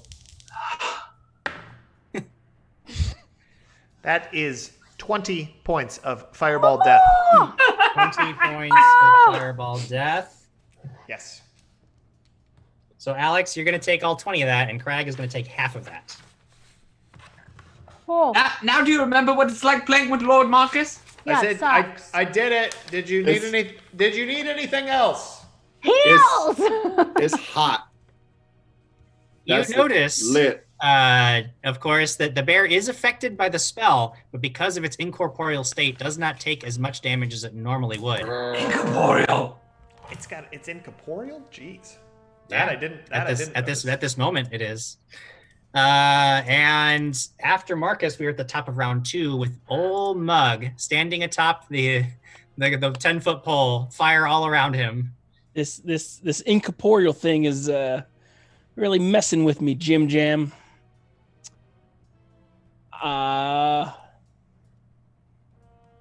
Wait until it becomes corporeal again.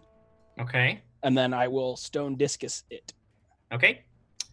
It goes right after you, and it sees now that it has fallen into a trap, and it immediately turns and begins just incredibly fastly, galloping back through the barley field, not even really bending the stalks, as it has no substantial form at this time, and it just begins straight through as fast as it can away from you. We don't get tax opportunity. It's incorporeal, so you wouldn't be able to affect it. Oh, okay. Isn't my hammer magical? Wouldn't I have dealt partial damage hitting it? Is your hammer magical? I mean, isn't it? I don't know. Is it? You have a character sheet in front of you. Character sheet. Well, I am stripped of everything. I'm a dude in a loincloth with an ancestral warhammer. I guess not. I guess it's not then. We're all people. Don't worry. I don't know what timeline we're on, Jim, but I am sad. Sad Krag. This creature just bolts away from the farm as fast as it can, moving incredibly easily and quickly, as it has no form it doesn't have to worry about dodging physical objects of any kind. However,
Hey guys, hang on one second. I apparently killed the audio. Hang on.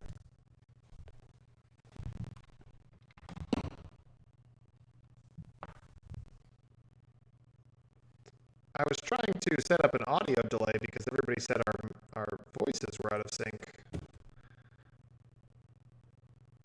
No, I understand. Okay, well, I'll just set it back to 0 and see if that works. What'd you say? I can hear Rady. Adam Kahn can hear Rady. No, everybody can hear me. I'm amazing. But can they hear the rest of you? That's the question. Yeah, I can hear myself through his phone. I got a yes from chat. All right. Well, then you'll just be out of sync because there's nothing I can do to fix the sync issue then. Sorry, guys. Audio issues, just like the good old days. I like that there's two constants about dragons and things. Jim will never be centered, and we will always have audio issues.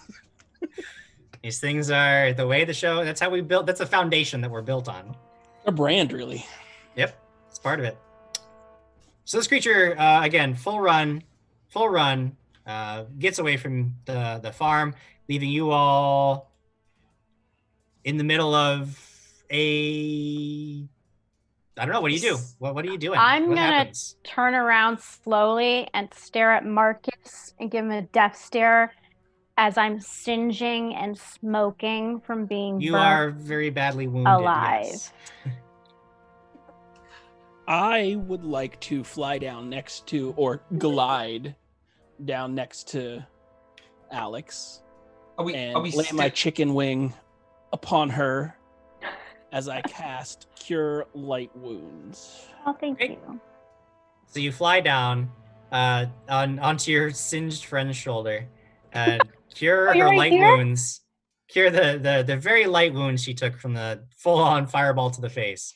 And as you are all wondering what to do next, we will go ahead and take a short break. Yeah, that's 11. right. We've 11? still got mid-show breaks, even though we're doing it different. So we're going to take a quick break, and we will be back in just a few minutes for our second half of our adventure. So all of you stick around, and we'll be back. It's going to be a shorter break than normal, everybody. See ya. See you in a second.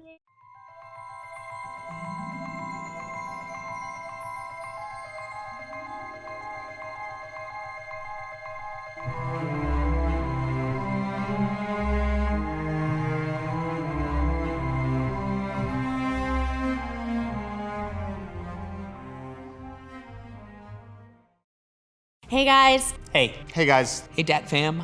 Where to even start? I wanted to say a very heartfelt Thank you.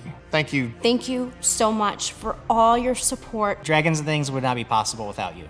We would not be here doing all of these things and doing this stuff and doing anything without you guys. Whether you're supporting us on Patreon, or whether through bits on Twitch, or direct donations, or just watching us and sharing us with other people that you know. For every dollar, every cent, every moment. All your love, all your comments. For sticking with us, for helping us build this. The continued hours of watching, the time you spent listening. Chatting with us on our Discord about your love of games, whatever it is that you're doing to interact with the stuff that we're putting out there is so meaningful to us. I know we've said it a million times before, and we will say it a million more times.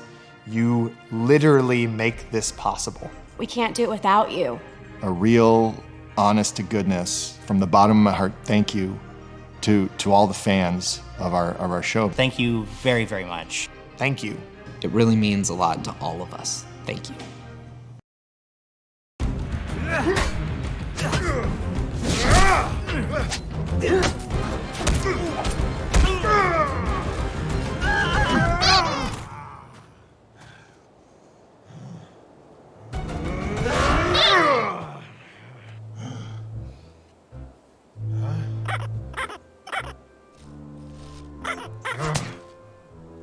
Inappropriate sound is inappropriate. Don't let the action suffer from a lack of atmosphere. Let Sirenscape set the tone and bring your game to life. See? That's better. Journey to Sirenscape.com to download the app and make it the year of atmosphere at your table. And be sure to watch Dragons and Things every Friday at 6 p.m. Pacific on Twitch. What was it like having to break the news to Krag that he wasn't going to be a part of this new season?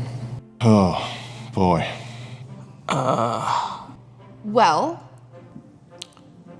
Telling Krag that he wasn't going to be a part of season 3 was one of the toughest things that we've had to do. He's been taking it well. Okay, he hasn't been taking it well. He was going through so much with the death of Krag from last season. The guy, I've never seen him so sad. Krag's not coming back, which is, I mean, it makes sense. I mean, we saw what happened, but he's not happy about it. At first, we just didn't do it. We just sort of kind of ignored him and stayed away from him for a while. But eventually one of us had to tell him, so we decided it would be best coming from Eric. So Eric Raddick is Krag. Yeah, I mean, that's not real. I was there, actually.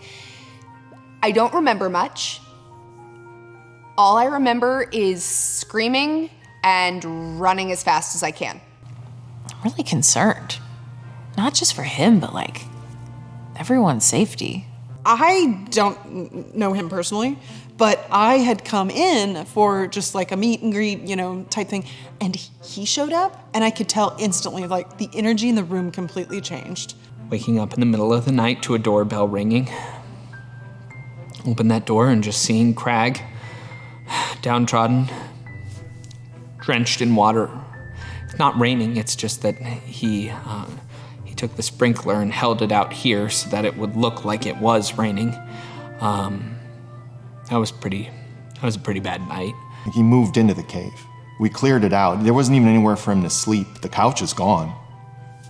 I mean, he's cutting all the trees down in my backyard, saying there's no trees in the windscourge waste. I'll wake up to my phone going off at like 6 a.m. and like I had to block him because he's calling me like I have any. I'm like, hey, I love you, Krag. I do, but like Krag never even met Thistle. I mean, things have gotten so bad that we can't even talk about him anymore because we never know where he is at any given time. Yeah, you go after season 3. See? I'm building the set, and I hear this banging on the door. I'm like, what's going on? So I go and I answer the door. He barges in and says, "Why are you using that puny hammer?" Takes my hammer and throws it across the room and says, "Here." He pulls out the hammer. Wham! Set me back 3 days. I don't know, I mean, I feel bad for him, but like, you can tell how uncomfortable he makes everybody. It's like trying to talk to a 3-year-old who can't play with their favorite toy and is eating broccoli and their mom just put them in timeout. Like, you get no more than some quiet sobs and grunting. That's it. That's just a thing that I said. It's a thing, Eric Raddick is Krag. That's like, the actor is this character. Sometimes you see it on movie posters. It's not, I mean, that's like a funny thing. No, Krag's a real guy. He's a barbarian who lives out in the windscourge wastes. He's crazy. Ultimately, it's just been very tough because Krag won't leave the cave, but yet he also won't leave the castle. It's like this weird thing where I don't even really know where he sleeps. I feel like in the middle of the night, he just travels from one to the other. The guy liner and the thing.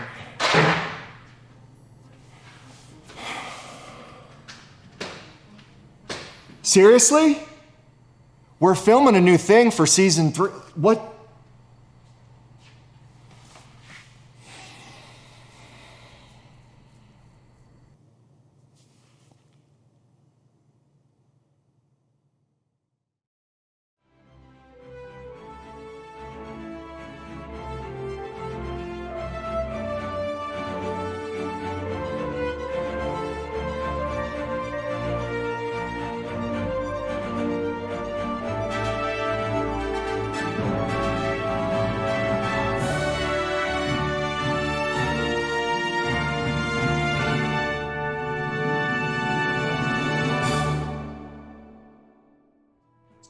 Hey, everybody. Welcome back to, I don't know, whatever this is. We're just waiting on Jim to come back. In the meantime, though, I think what we'll do is just read some comments because I think that's probably the best thing to do. Thank you all for joining us. You certainly have a lot of options in your entertainment these days, so we appreciate you joining us. Cleric Ito is gifting subs like crazy. Like crazy. Thank you. I see Neverwinter, JII, melee damage, melee. Major Lemons, XU meow. I'm so sorry. Kubets. Thank you. I think Diana had a stroke, guys. Love it. Cranky Stanks is finally all the distractions and annoyances are finished and gone, and I can fully focus on that classic side quest with a K. And Aww. Neverwinter JII says, anyone else getting Keanu Reeves not the right spelling body double vibes from Krag? Elite Trooper 348 says, well, thank you guys for the ability for us to be awesome and for you guys making an awesome show and community. Thank you. That's very sweet of you. We're trying. Diana asked, how's the show going? I did. It's Lucas Martinez. Sorry. No, go ahead. No, you go ahead. I was just saying they were all saying it's great and a lot of chicken comments. Your Guys, turn. Jim is back. Hi, Jim. He's back. I'm back. Hey, y'all doing? Claire Guido said, are they exploring an evil KFC? Ooh, that's my next adventure. I don't want to be a chicken for that one. Or I do. All right. If you level up tonight, does it mean you have enough XP to survive the last fight with Quigley and Krag? Meaning? No, they always die at the end. They always die at the end. The feature refused to change. And then it's Lucas Martinez a long time ago said one of my favorite ones. 4 days later, after their plan is completely set up, Lyra walks up to a burning farm. What did you guys do? That feels right. That adds up. Put the blood back in. That tracks. Also, now that Krag has had a few weeks to calm down about him not being in season 3, has his behavior improved at all? No, Krag's still just a big butt. I'm right here, guys. Wait, you're at your house. You can't Hold touch on, us. I'm confused. Did you replace Eric Raddick? I mean, I'm Krag. What?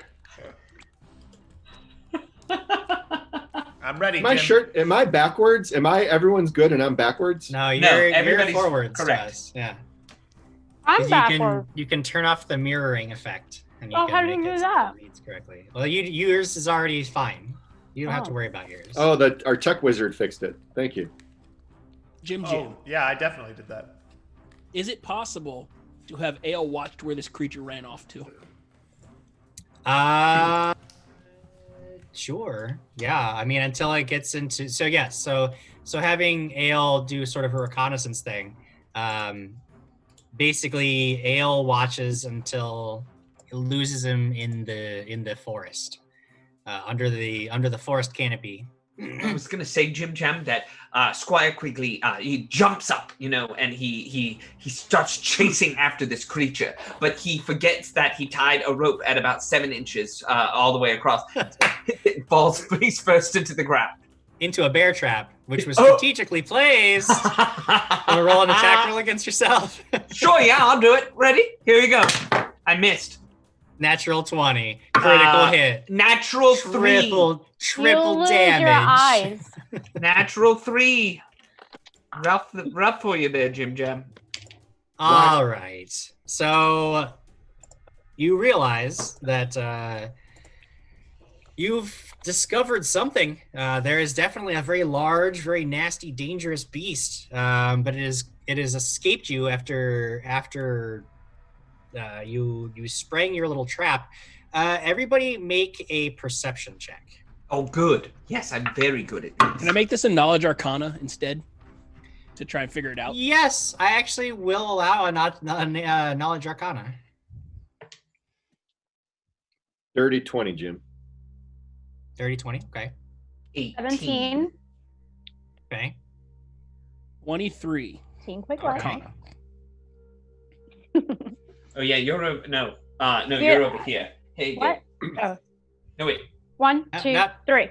No, it's now you're punching the same way. You're Wait, both punching the I same gotta direction. look. You wouldn't hit each other. No, I'm supposed to go I don't this way, think. right? At least, well, because my feed's not the same as your feed. Hang on, This hang is on, what hang our on. show This is way? now, everybody. Hang on, This let's is what make we're sure. doing. This way?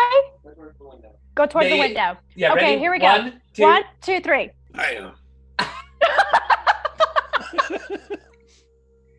All you down there, stop it. I'm done. Okay. Sorry, Jim Jam. I'm very sorry. Don't you yell at me, Jim Jam. Don't make me come down there. Sorry. Perception check, Krag. Now that you've had because everything happened very quickly. It was a very hectic, action-packed moment, and now that you sort of you sort of really take a mental note of what happened. You noticed that this creature was wearing a collar, a very thick steel collar around its neck, and there was a length of chain that looked like it had been snapped that was dangling down from this collar. And the collar itself, you had a 20, you said? Yeah, 20. You remember that there were things stamped on the collar, but you don't really know what it was. You didn't really get a good glimpse at it. Mug, looking at what happened and the way this thing just sort of like phased out of existence, it's clearly unnatural makeup, though you can sort of distinctly see attributes of bear and wolf. It clearly had a lot of unnatural qualities that lead you to believe that this is not a natural creature.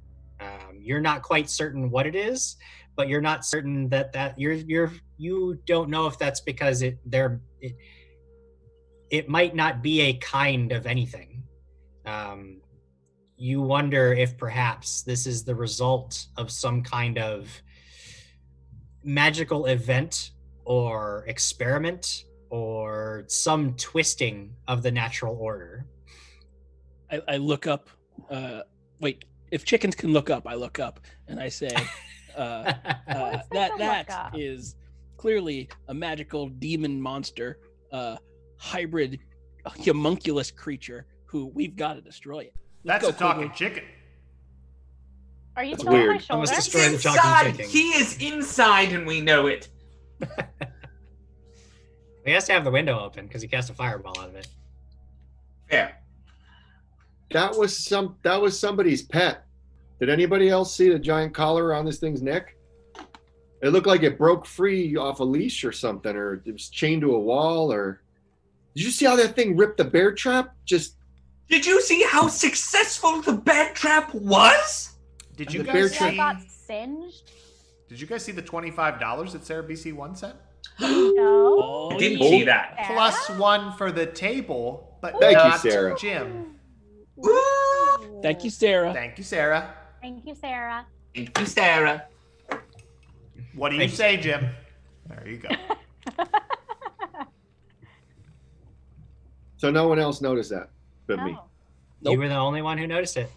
Quigley was too busy crawling out from under the chicken coop, and Alex was too busy getting blasted by a fireball. There was something stamped in there I couldn't see with all the craziness and the fire and the blood and roaring and.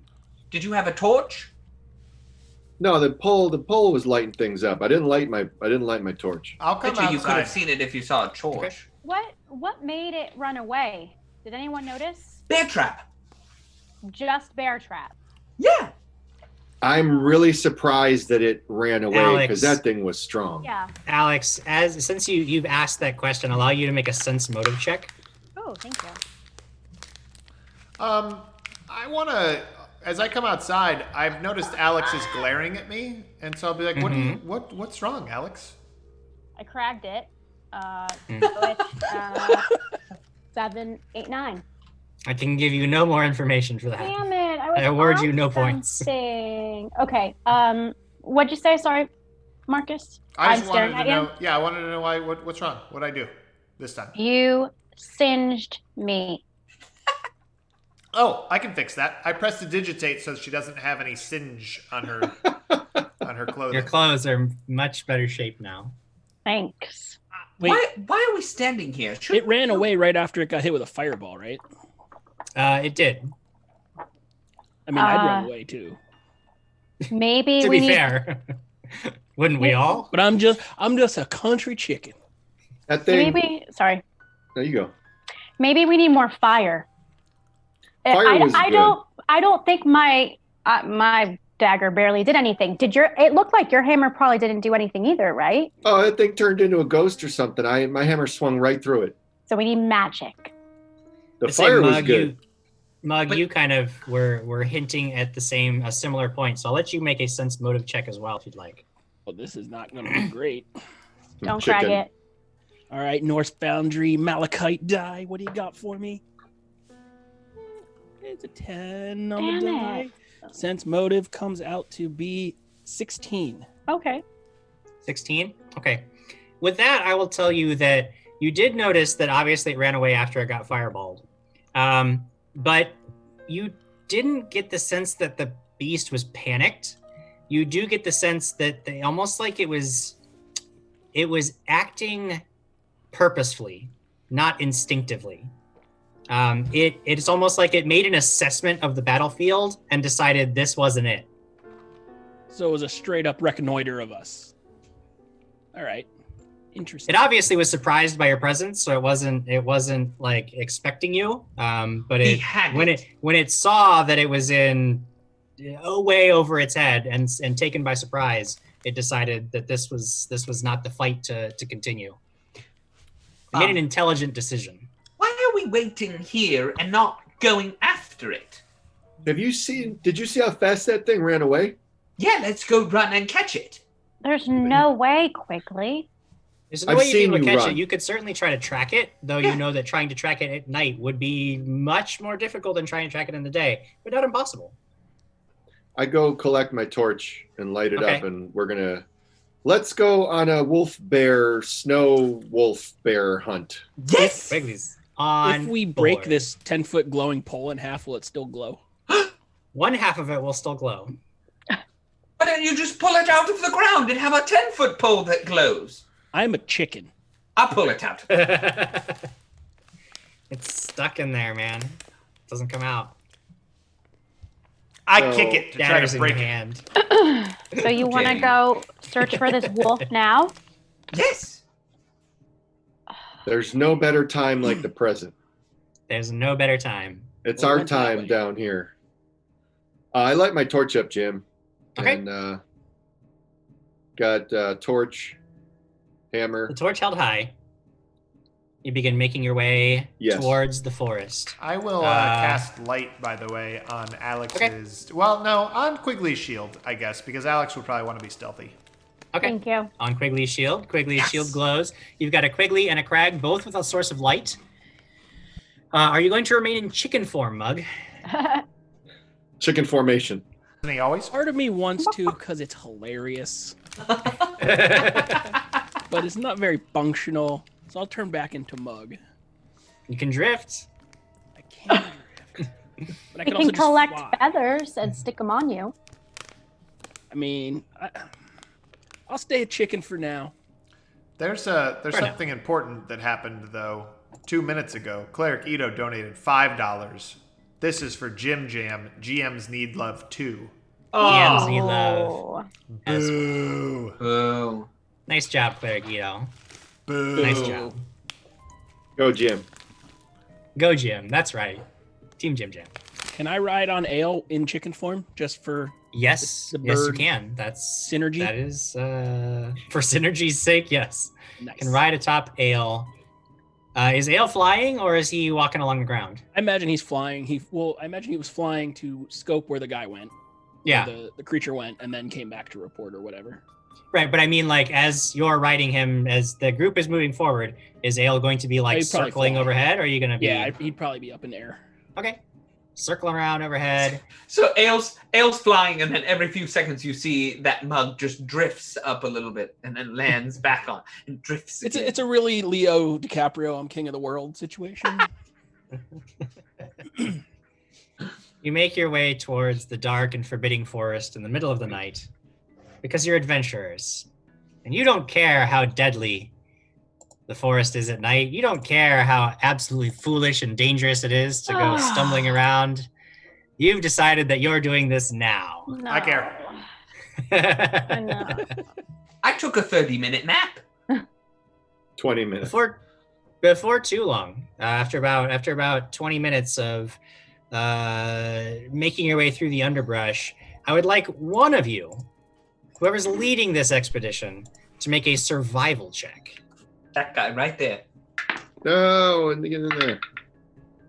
Ooh, that's a good one. Survival. 24. Ooh, 24. 24.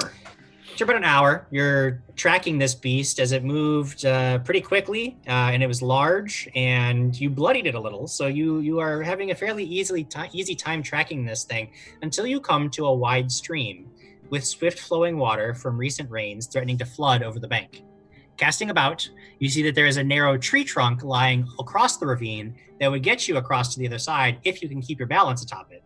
Or you could just take a dip, though the water looks like it's a little swift for the unskilled swimmer. However, with your amazing survival check, you also find, camouflaged under some broad leaves, vines, and branches, there is an old, battered canoe. Oh, and yeah. It can fit 3 of you comfortably. So 3 of you would not need to make a check at all. And Mug and Ale are flying. That's true. So you guys... It's just Quigley that has to get across. You guys go... You tear... Here, so I find the canoe. So we're looking. Do we see... Is there a bloody trail that goes over the log? I mean, no. I mean, this thing probably would have just splashed right through the water. You know that bears and or wolves really don't have much trouble swimming, so it wouldn't have been a problem for it. I will swim. The rest of you can take the canoe. You're not sacrifice. swimming. I'm not wearing. Okay, so just so that you know, I'm not wearing full plate armor. This is Squire Quigley, and I'm very capable of doing things because my armor doesn't weigh so much. Jump slide. You are Squire Quigley. You're getting in the canoe. I can swim. With Marcus and Alex. No, Swim. So Krag, I you should am be a in better- the canoe. I'm a better swimmer than Guys, you are. can we whisper? I get in the canoe. I get in the canoe. Okay, Marcus is already sitting in the canoe, waiting for somebody to get him across the water. You guys get in the canoe. I'm going to go across this log. And Muggs is going to chicken it. He's going to fly like a He can bird. drift Yeah, right he's gonna- over. Yeah. But are there paddles in the canoe? There is one paddle. Fine, I shall paddle the boat across. Okay. All right, get in the Just canoe. around the river bend. So the 3 of you in the canoe make your way easily across the water, though you can see that the canoe is very old and battered and leaky. And even as you're getting to the other side, like it's starting to sink down below the water. So you kind of have to jump out and you're standing on the other side. Now it's just like filled as Mug goes leaping as a chicken in chicken form. It's not very difficult at all for him to just sort of scamper over the branches of the fallen log and then just flutter over to the other side, which means only Krag is in serious danger of immediately dying. So, what? You said it's an acrobatics? It would be acrobatics to get across, to balance your way across, or a swim check to swim across. Acrobatics and balance myself with the torch and hammer.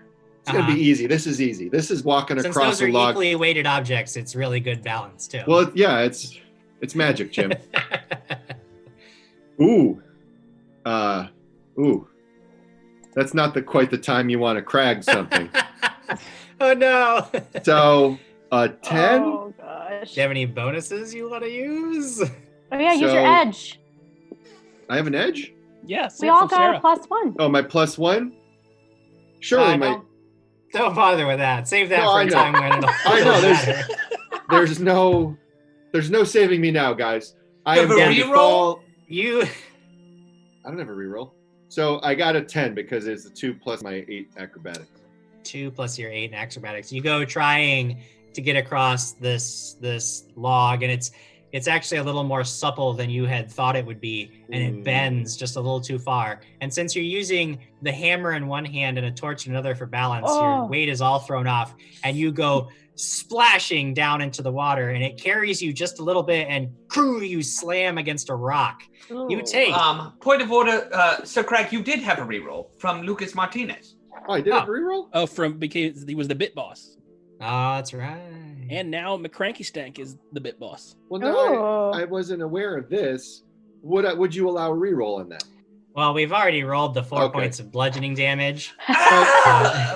So we've gone too far. You take 4 points of damage, and you are still on the farther side. You're going to have to either crawl back onto the bank and try your acrobatics check again, or try to swim it from where you are. Did it seem super fast?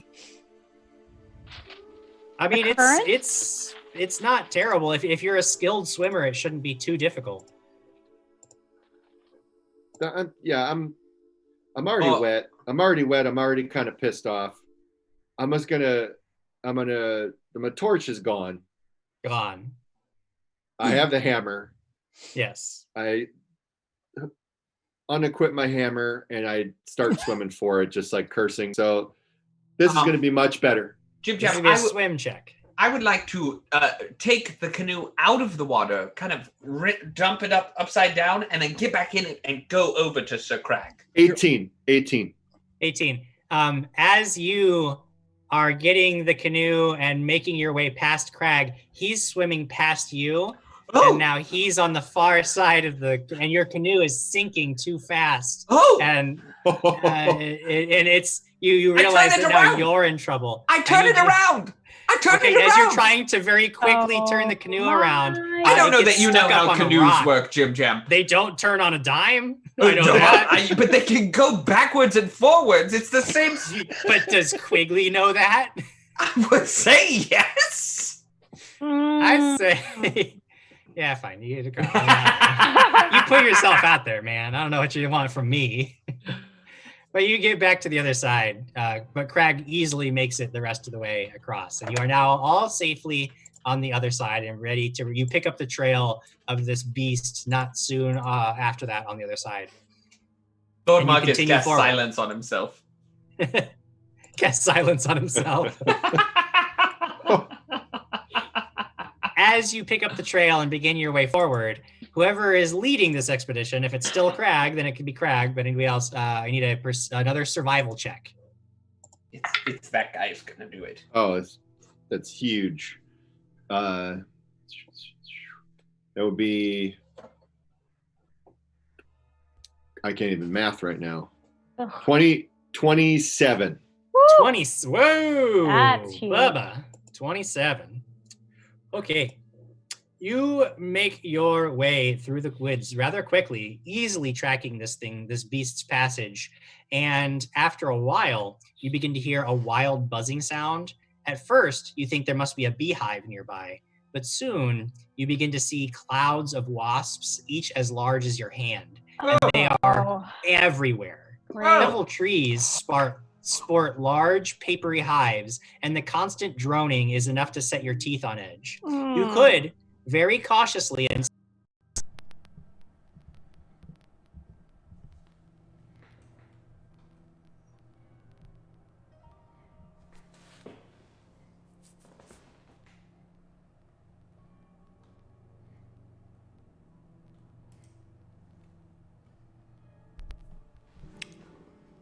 Can anybody hear me?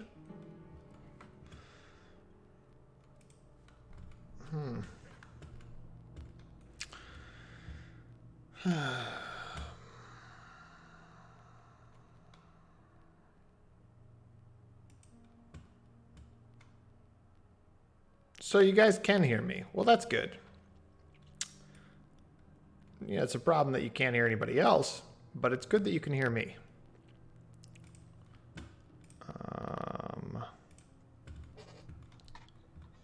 All right, how about that? Do you hear the rest of us? Did that Are we live again? Can you hear us? I have no idea how any of this works. Me. Huh? Yes.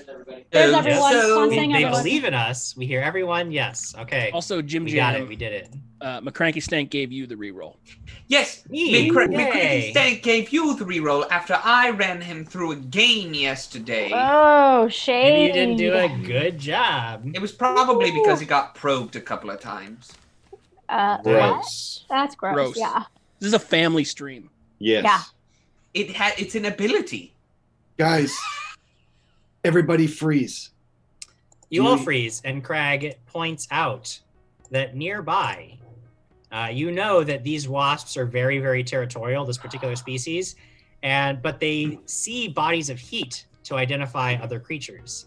You notice there is a large patch of wet mud nearby, and if you don't mind getting dirty, you could use it to disguise your body heat and make it easier to pass by undetected. Not a surefire bet, but it will give you a bonus.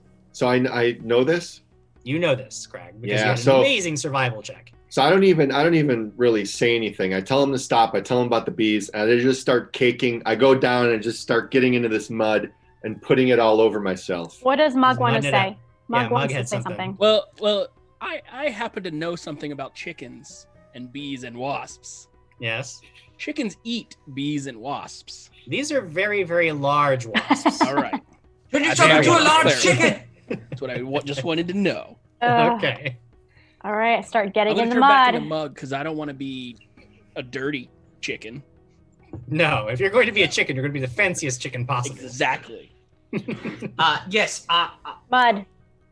I will also cover myself in mud and then suggest that if any one of you is about to take some sort of damage, I'll stride boldly forth for you.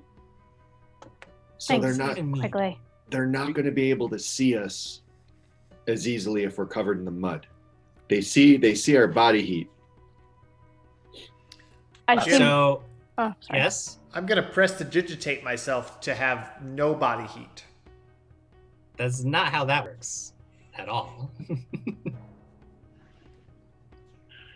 I noticed that Marcus is not putting mud on him, and I'm going to start splattering mud on him. All right. I'm getting to it. So this mud will give anybody who is trying to sneak across a +4 bonus to their stealth. Yes. I definitely have Bill Murray like levels of marshmallow on me at the end of original Ghostbusters as compared to everybody else. Yeah. Yeah. All right. Who wishes to go first? I'll go first. last. This is fine. This is all fine. Don't you stride boldly forth all the time? I do, but if any of you are getting into trouble, that's when I'll stride boldly forth and draw them away from you. Okay. All right, Krag, you go for it. So I take a deep breath and I start sneaking forward. And you said I get a +2 on that? You get +4 for the mud. +4, Michael Jordan. Michael Jordan, you easily, very slowly, very cautiously begin making your way across, and the wasps don't seem to notice your presence. Who's next? I'll go next. Let's see. 20 on the die, +12, +4.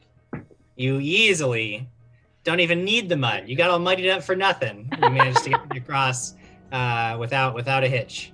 Nice. 36. Yeah. Mug's She's the rogue. turn. That's what she Stealth does. check, yes? Yes, stealth. 17. 17. As you're making your way across, Mug, perhaps it was because you didn't put quite enough mud on yourself, or perhaps it's because you make a sound that draws their attention. There is a sudden swarm of activity around you, and you feel the sharp stings of these huge wasps as they swarm around you. You take 14 points of damage. Oh! I need you to make a fortitude save. Oh boy.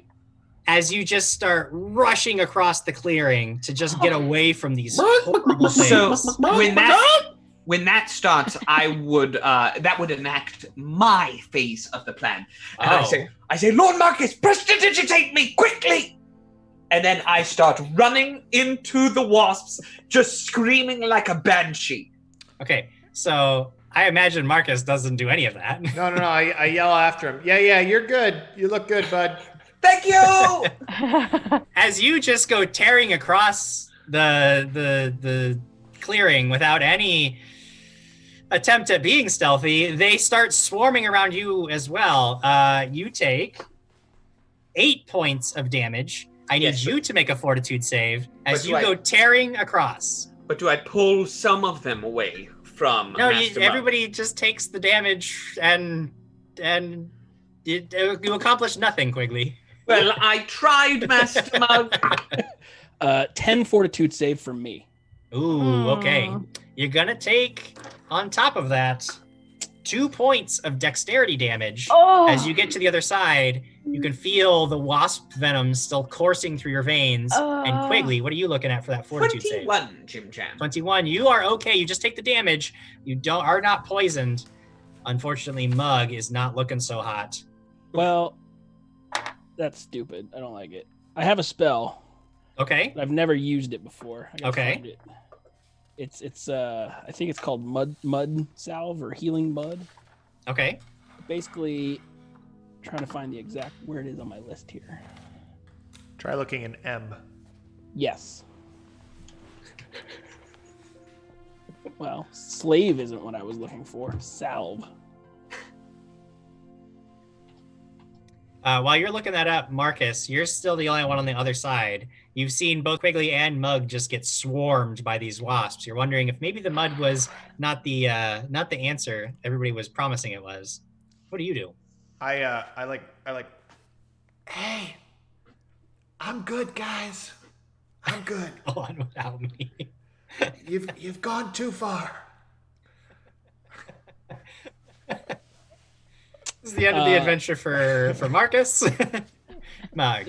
It's called Soothing Mud. Okay. And it creates a 5-foot square per level. So 25-foot square of healing mud.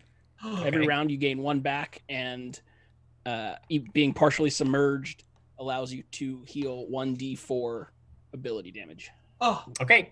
So you cast the spell, and the mud that's on you even is affected by this. So you will be definitely count as partially submerged. But you are also still poisoned. So you cast the spell, and then I need you to make another fortitude save. Does that happen for everyone that is in the mud? It says it's a 25-foot patch of mud. So yeah, I imagine yeah. if you once you get across, you also will be affected by this. So it heals 1 point per minute Per round. Per round. Oh, And yeah. it lasts it lasts for 5 rounds. Oh, 6 great. rounds, sorry. 6?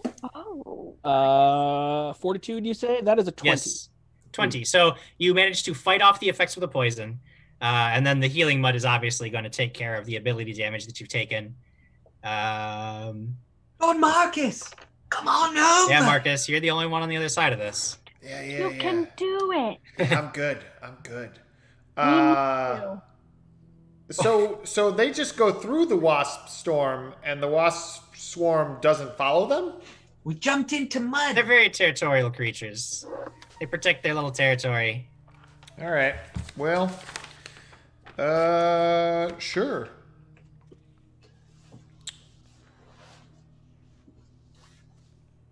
I'm gonna cast light on a rock and throw it towards them, but that away. Yeah. So you And want to then try to create a distraction. Yeah. Go ahead and make a bluff check.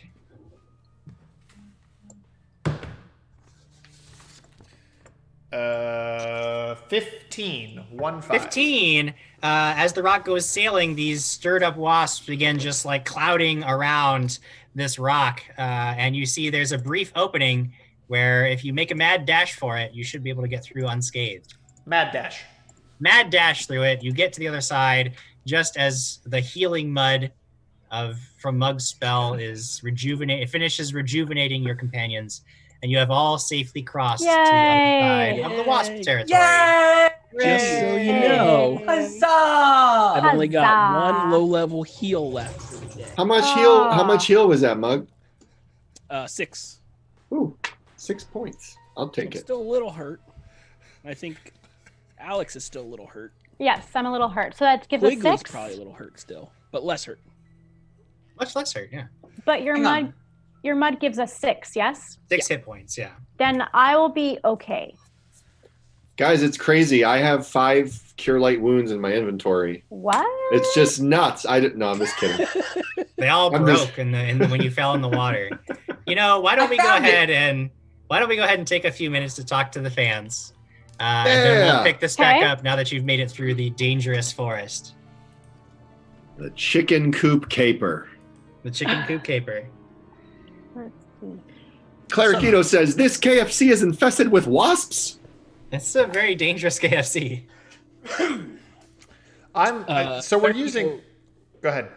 Clarikito still gifting like crazy to Gary Bones, DeCrambo, Michael Lanio, TNT DMD, and Jazzy Cat 99. I think that's something like 220 gift subs. Oh my goodness. Thank you Yeah. so much. Clarikito is going to catch real POTUS real soon.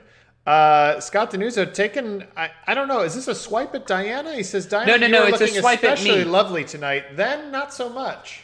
Look 2 comments down. It's supposed to be, Diana, you are looking especially lovely tonight. Ben, not so much. But I'm reading it how he wrote it, though, and that's my interpretation. Scott Denuso was saying earlier, Nancy is now in the river. Great. No. On forever. No. As always, Nancy's the torch. gone forever. No, the torch is. No. You guys, Clarikito's not done. Did it again to howl down Rivalis, FS Duke, GWJ, Techman, and Evil Paul. Wow. Is that relative to you, Thank you, Jim? Clarikito. You're amazing. Thank you so It's much. my belief that Clarikito probably works for Twitch and is just allowed to give as many subs as they want because that's the only way that this is possible. It's crazy. There's an Evil Paul in here? Yeah. I think it's Jim's probably uncle. I just made that up. Oh. Probably tracks. I think that feels right. Brian Summer says, I am writing something, so you will say my name. That worked. And we did. It's It worked. mission successful. Jim's audio!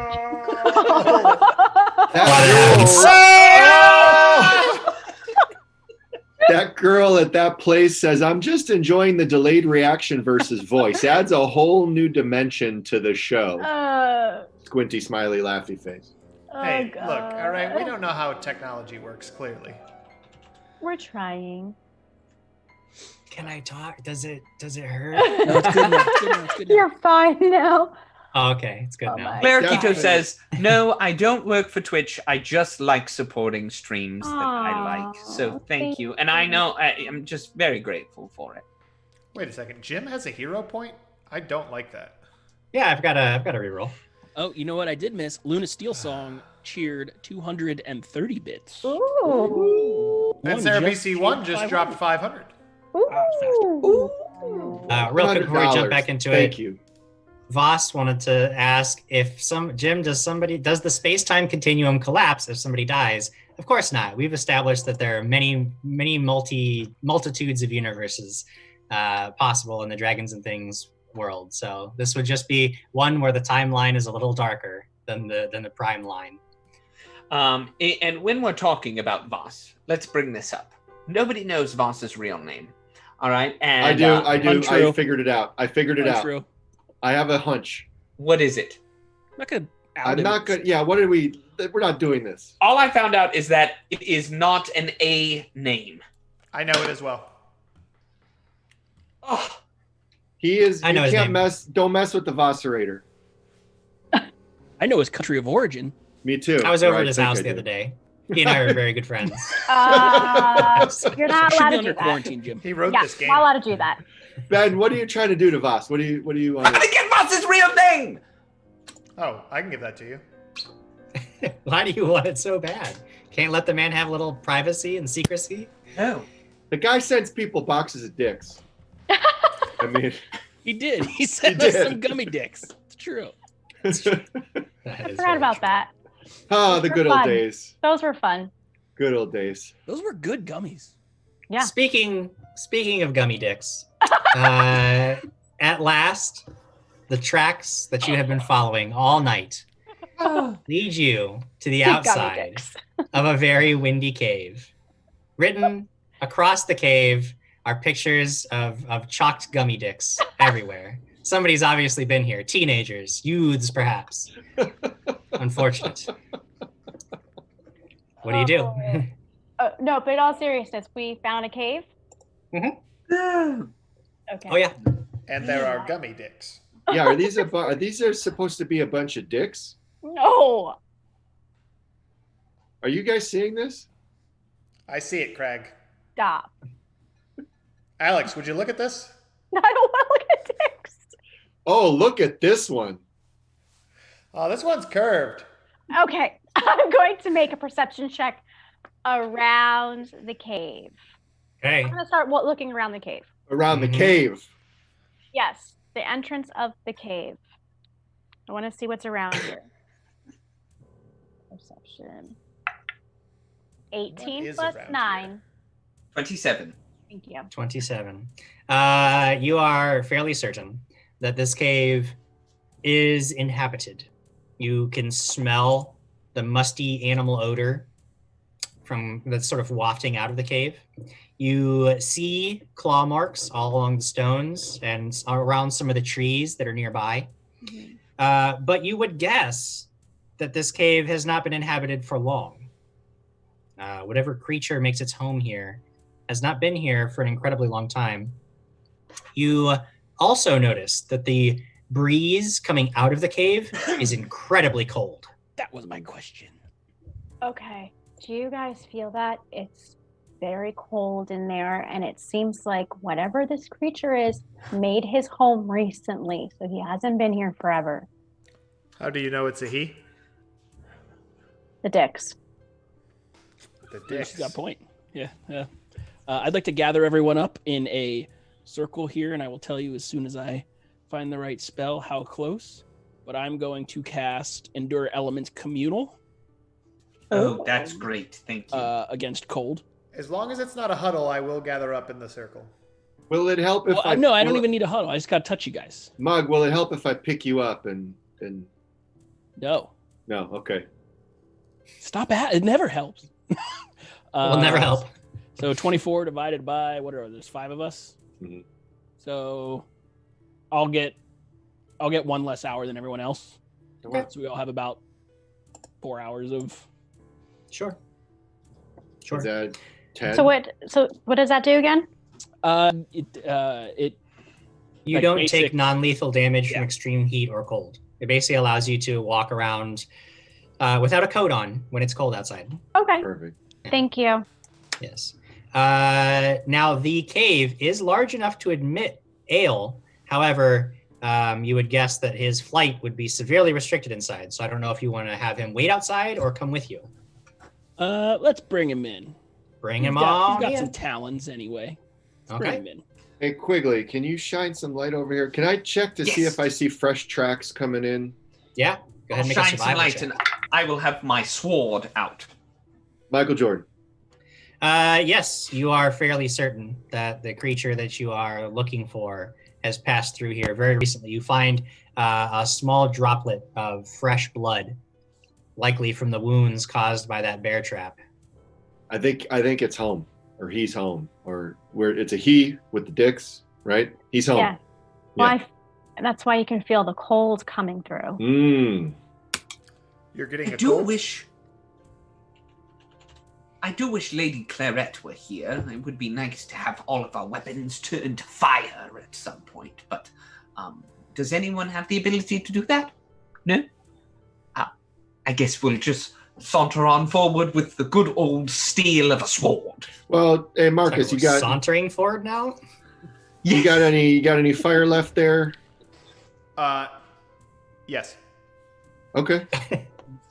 I have more fire. Would you like it used? Alex did not seem pleased with using of fire. I will stand back Yeah, I say we go in here in sort of a flying chicken formation. Chickens drift, Krag. A chicken drift formation. Mm-hmm. We should go in. We see this thing. You fireball that sucker right away. Before we even get in there, you just light it up. Lord Marcus, would you like to ride around in the box? No. Good times. Unless someone else is carrying the box, then maybe. Nope. But this thing seems like it could easily take one of us out with 1 or 2 swipes. That's why I also agree with you, Krag, with what you're about to say, which is have Quigley lead the way. I think that this is smart, and you're onto something here. I think you're smart as well. I shall lead the way and stride boldly forth in front of danger. You have the light. I don't have a torch, and I'm all wet. And perhaps the light is all we need, Sir Krag. I'm going to prestidigitate Krag. Can't have him being wet in this situation. Okay.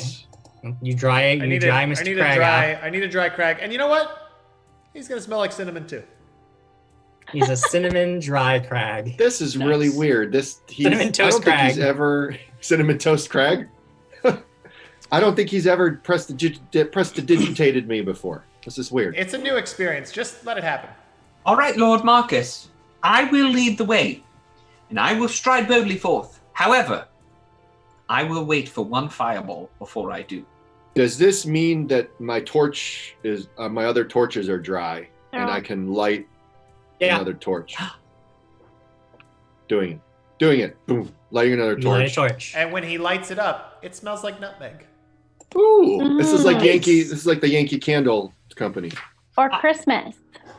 Now, Jared, did I just read that correctly? That Clericito turned into $25 to give me an overcharge? He did. Crossbearer would want. Yes. Ooh. Nice. So a plus 5 to my damage? Yay! I will stay towards the back and hide behind you guys. Or hide in the shadows. I like it. I want to have prepared. Well, oh wait, never mind. So I take out my daggers. Would it be better if you weren't a chicken? I'm not a chicken. Oh, you're back now? Would it be better if you were a chicken? I turned back before the wasps. Oh, I didn't realize. You were busy looking where we were going, not where we were been. It's cool. Okay. So never mind. I didn't ask want my anything. feathers muddy. Yeah. So very important. Is this how wide is the cave? It's pretty large. I mean, this large creature has to get through, so it's about 15 feet wide. Mouth is very large. I'll be up front with Quigley. Up front with Quigley. Yeah. Alex is stealthing behind. Hey, Jim. Yes. Knowledge Arcana on the spell web. If I were to trap this creature while it was in its corporeal state, when it went into its incorporeal state, would it get out of the web? Go ahead and make that check.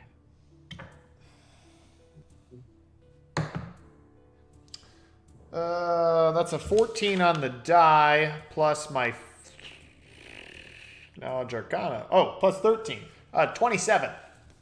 Yes, you know that if it went incorporeal while affected by web, it would be able to ignore that spell because the web is a physically conjured substance.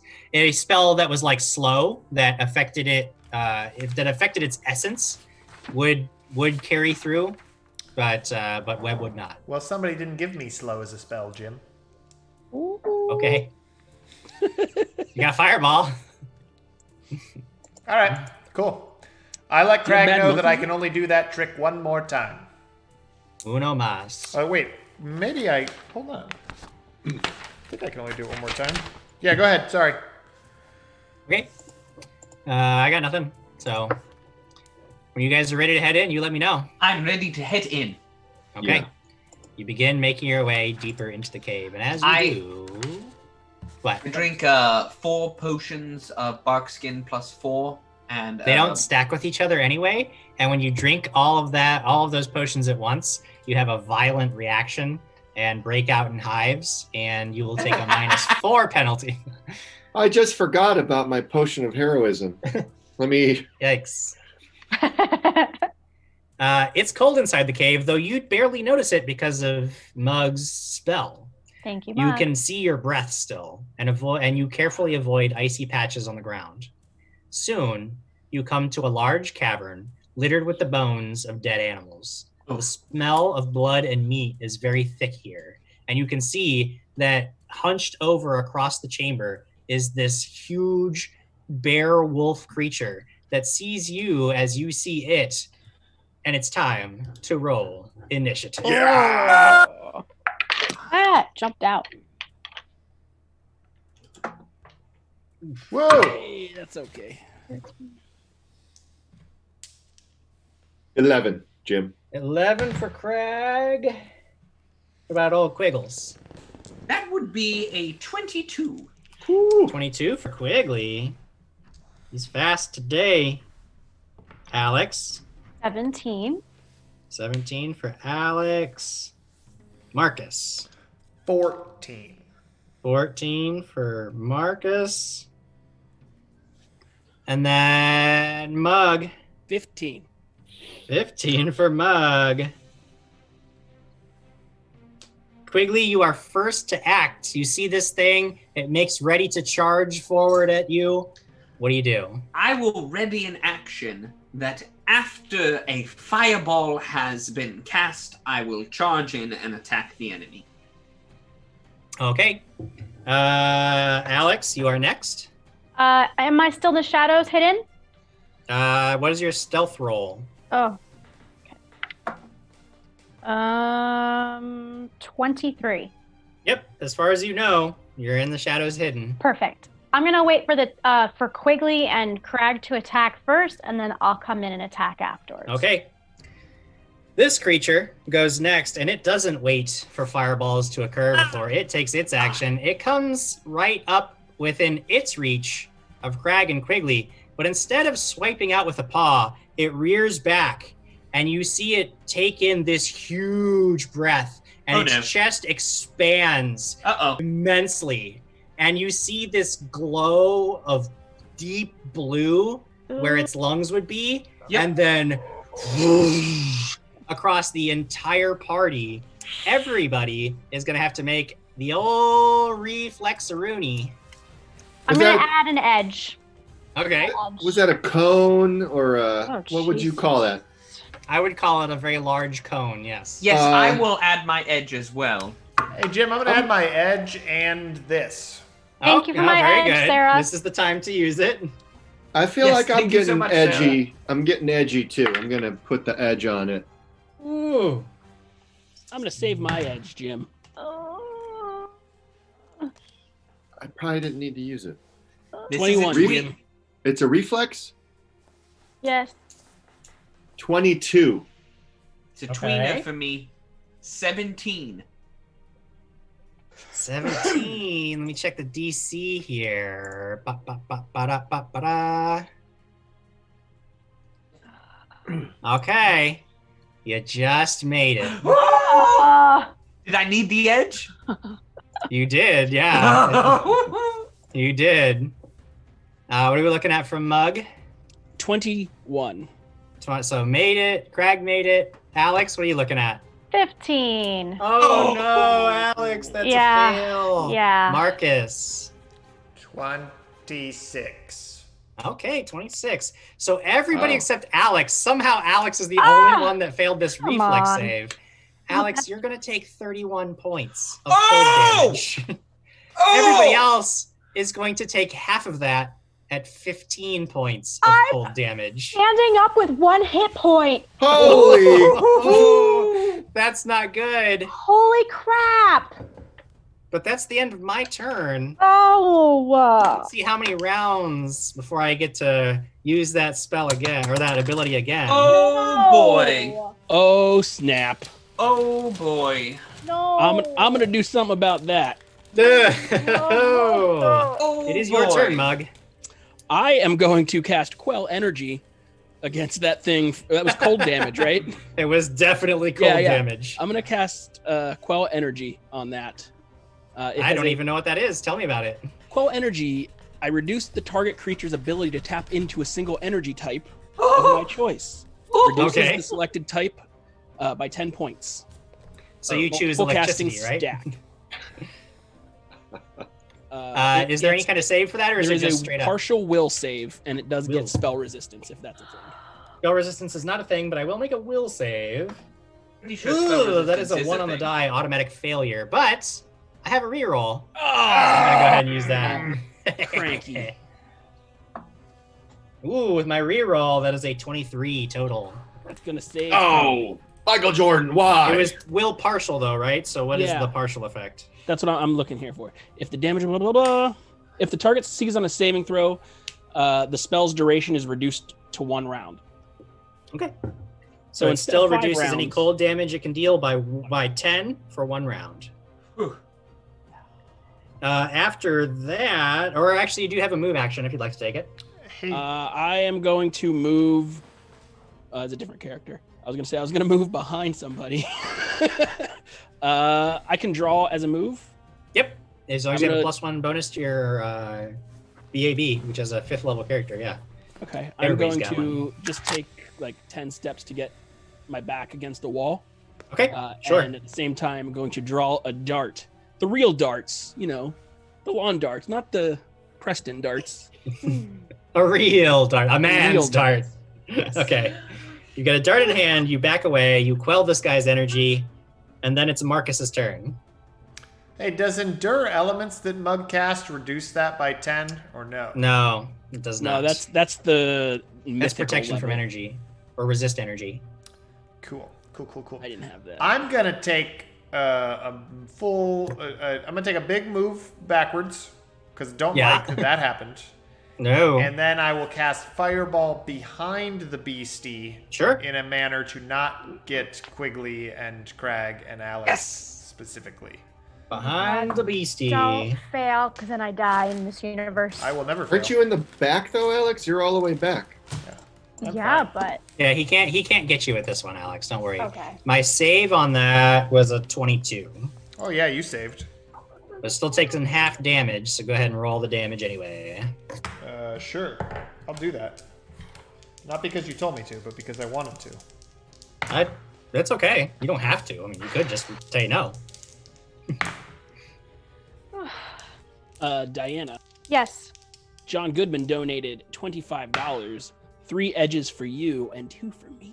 Nice. Oh, thank you. Thank you. Unfortunately, it was only 13 points of damage. Okay. Still take it. Jim Jam, and I believe that enacts my attack on it. Sure, yeah. You then attack it. So I step up and strike it. No, I don't. Because I cragged it. Good. I don't like how my dice rolls in this tray. That amusing. What kind of tray? I'm sorry about that. It is Krag's turn though. That was real cold, Jim, and that hurt. I'm sure.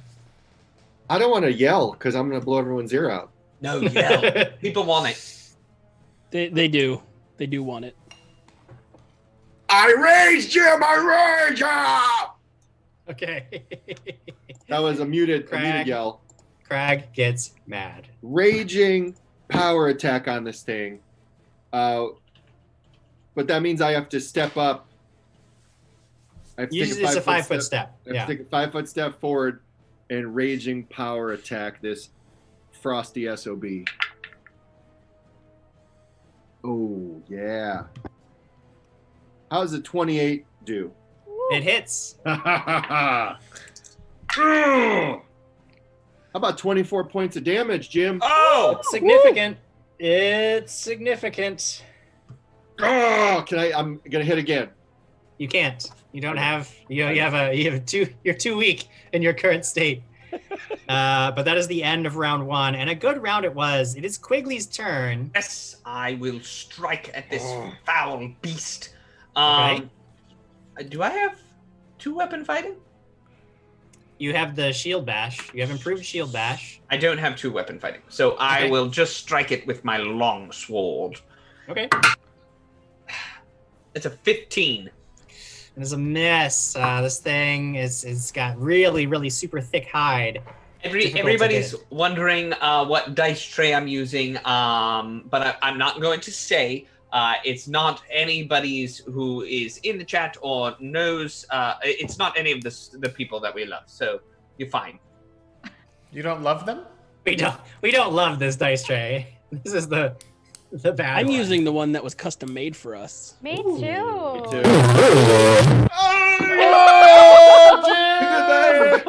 Use John Christian. I'm using a headphone case. Oh, you know what was missing during this stream? We were missing someone. Look who wants to visit and say hi real quick. I rolled a 24. Sir Jonathan appears. You have to talk slower. I am here. Wait. Get out. Get out. This is why I tune in, guys. Well, you guys can all pack it in. Sir Jonathan's here to save the day. Good luck.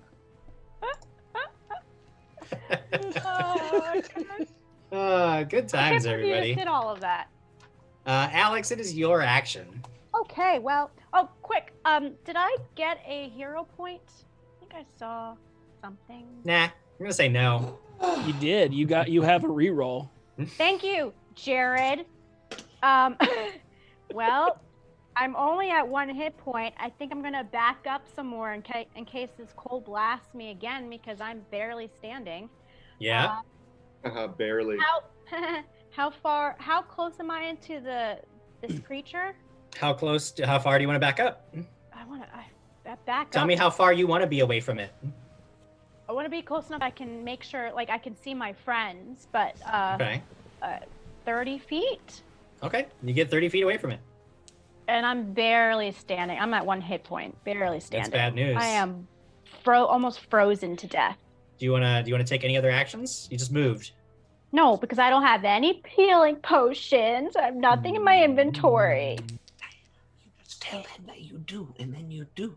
No, because I asked him earlier. I was the nice one and asked him, "Do we get anything?" And he said no. No. You just. That's what you get for being nice. You never should have been nice. After Alex backs away, it is my turn. This creature is going to try to take a big ol' paw swipe at I think Krag, because Krag just decimated it. Oh. So, oof, that's not very good though. That's only a 14. Oh yeah. Oh, you got me. It gets you? Oh, I'm raging. Oh, nice. That was exactly what you needed. I'm going to deal 8 points of damage. Oh. I would deal cold damage as well, but my cold damage is suppressed. Yes. By a stupid spell. Good job, Master Mug. This creature only has... No, it does have claw, so we'll take 1 more attack. And if 14 hit, that's definitely going to hit. So then I'm going to deal 7 more points of slashing damage to Krag. So it claws in a desperate attempt to fend off the many attackers, and then Mug left me. I was going to talk to him. They left me. Vanished. He doesn't know what's going to happen now. Uh-oh. Oh, he's back. Sorry. Thank goodness. No, it's okay. Mug, you have backed up against a wall, and you've got this dart in your hand, and you suddenly feel this like tugging at your feet. And you look down and you see that there is a small bear-like creature that has your pant leg in its jaws, and it's just and trying to like rip your leg out from under you. And it's not able to do so. It just doesn't have the strength, but it has the ferocity. And you notice that down by your feet there's like this little hollow in the rocks, and there's supposed to be like a little tunnel under there because it has like come out of there and is like ripping at your pant leg. And you can actually make a perception check. The mother. 23. 23. You actually hear growling sounds of multiple creatures. So like there are more of these things like in some little like hidden cave behind the wall. And this one has tried to come out and is valiantly trying to fight you. But it's too small. It's too weak. It is your action. I will yell, hold, then I will cast Speak with Animals. Okay. You cast Speak with Animals. I don't know if that's an instant thing or have to wait around. I mean, it's just a standard action to cast the spell, so you can now talk. Yeah. It's just protecting and feeding its cubs, and then I'll turn to the creature, put my hand up in it's like whoa mother bear wolf thing, and then we'll see what it does. A diplomacy check. Oh, please make it. Oh, please make it. Good. Hey, guess who's raging, guys? I'm gonna use the one of the edges here. It's Marcus. He's the raging. Diplomacy, you say? Yeah. 11. 11. I add my overcharge to it. I'm just kidding. I can't do that. The creature that you are addressing like locks eyes with you, and it looks down and it sees that this cub creature has emerged, and you see its eyes go wide, and it's like, no, get away. You don't really know what effect your words had on it, but you can see that it is like wildly upset now. And you notice everybody hears this because it speaks in common. What? It says this. Okay. I don't notice.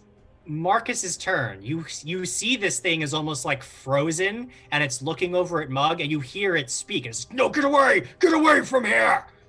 What do you do? Odd fuck.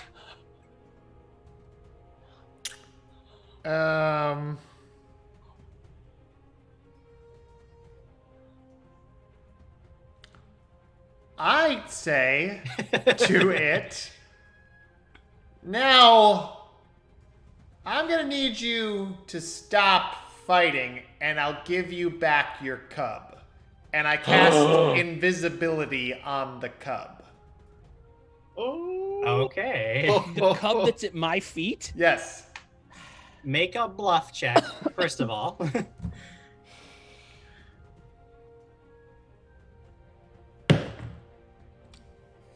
Okay. Bluff check comes out to 22.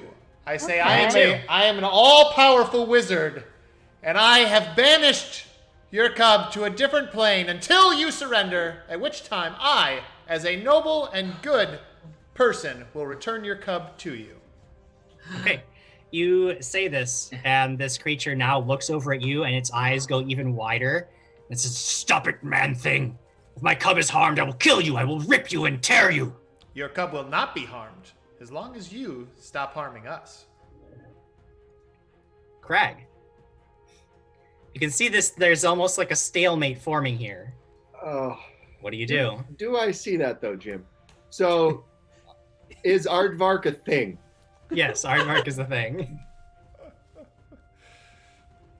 Oh. Flip that coin.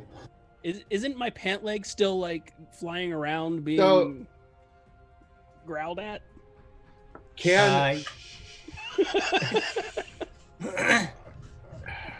This is what the bluff was for, Mug. That's the thing. Can I do I flip the coin, or can I just say, well, I see that this is happening. I'm still raging, but I'm holding.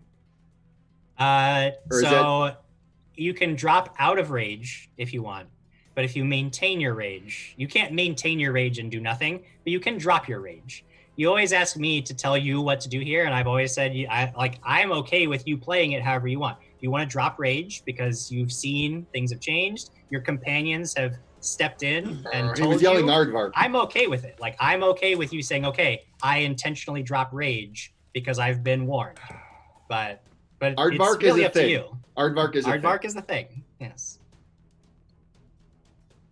I will drop rage. You drop rage. You're fatigued, but whole, and this creature everybody seems to be holding around. Quigley, it is your action. I will stow my sword. You stow your sword, okay. And I use my overcharge when I'm doing it, so it's very forcefully in there. Ding! And you actually break the scabbard, and your sword clatters to the ground. Yeah, but He's right, it was divine. It was a holy sword the whole time. Alex, it is your action. I'm staying in the shadows, listening quietly, barely Staying in the shadows, listening quietly. It is now the creature's turn. And it backs very slowly away from Krag and Quigley.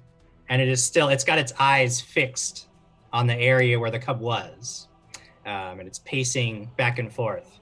So stop. What do you want, man things? What? Can I use my wild empathy? You can tell, like, this creature, it's not an animal. Like, it has greater than animal intelligence. Okay. And therefore, no. Okay. Yeah. We are very sorry. We were hired to make sure that the chickens weren't eaten or destroyed anymore. And we thought you were a wild feral beast. We had no idea that you had any sort of intelligence to speak with us and to commune as equals. Are we We're in not initiative equals. No, we're currently not in combat. But nevertheless, we may not be equals, but we are very sorry. Then go. Be gone. Get out. Well, I need a promise. You can't just take the chickens.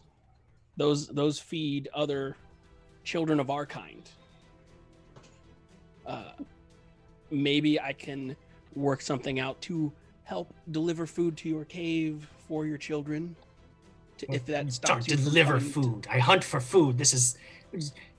Chickens are for eating. That is what they're for. What is this cannot eat? Cannot do. They are for man food. Dwarf Then I will take it and it will be for my food. I'm sorry. I didn't get your name. Do you have a name? Aksha. Aksha, I am Marcus, and this is my band of adventurers. Bring my cub back.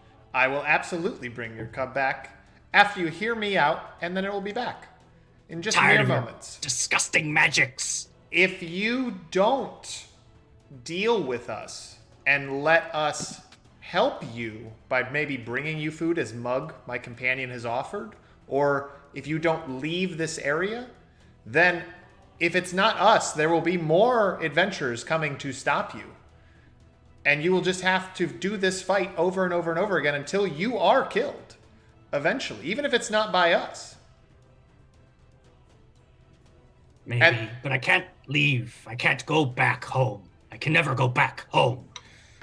I would not even be in these horrible warm lands. I hate it here. Why? But where else am I to go? How could we help you get to the cold lands? Yes, I'm very sorry. Why can you not go back? I cannot let him take my cubs. He did things to me, and I cannot let him do that to the cubs. No, I will not give my cubs to Thexus. If I must die here in the warm, then I will die happy knowing they at least will not suffer that fate. Is Thaxus the person that had you chained up? Yes. Well, I don't like him already. We could see to him. And then you could take your cubs home. Sounds like a deal. I don't like imprisoned creatures. This I understand. Yes, if Thexus dies, then that place can be mine, and you can have your chickens. Fair trade. Sounds like a trade. Who is this Thaxus? Thexus is a horrible worker of magic, like this dirty one here. Now, hold Garbage. on. I'm not dirty. I smell very nice. And also, a promise is a promise. And I snap my fingers and dismiss invisibility. The cub reappears, and like rushes over and like is dancing under under Aksha's legs. She looks at all of you and just, yes, maybe you are stronger than me, so maybe you can beat Thexus. Yes, if Thexus dies, I will leave. Yes. Well, even if Thexus kills us, at least that eliminates us as a problem for you. But I think Yes, we can and work then as the a chickens deal. will be mine. Exactly. So either way, it's a win for you. Aksha agrees. Jim, at this point, since it seems like everything has settled, I'm going to slowly walk forward to be in the conversation, but almost like phasing out of like existence. Yeah. Sort of I'm like stumble holding forward, onto the badly wall. frostburned. Yeah. I'm holding onto the wall. Will you tell us what you are?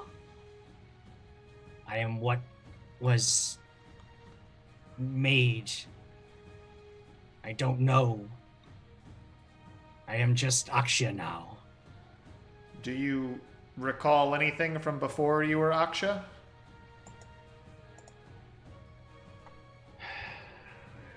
I think... No, I don't. I will, however, allow you to make a Knowledge Arcana check. Now that you observed this creature very closely, you've seen its behaviors, Do the cubs look like it? Yes, they do. 24, Jim, for Knowledge Arcana.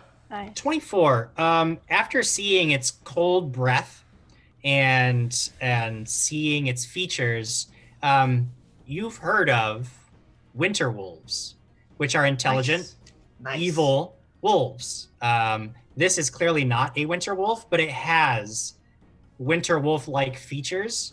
And now that it's talking about this Thexus having done things to it, you wonder if perhaps it either once was a winter wolf that has been mutated, or if it was some other creature that was mutated to be more like a winter wolf.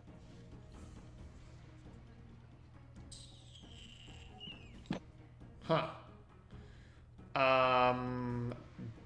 Your cubs, did you have a mate? No, this was more of Thexus' horrible magic. Ew.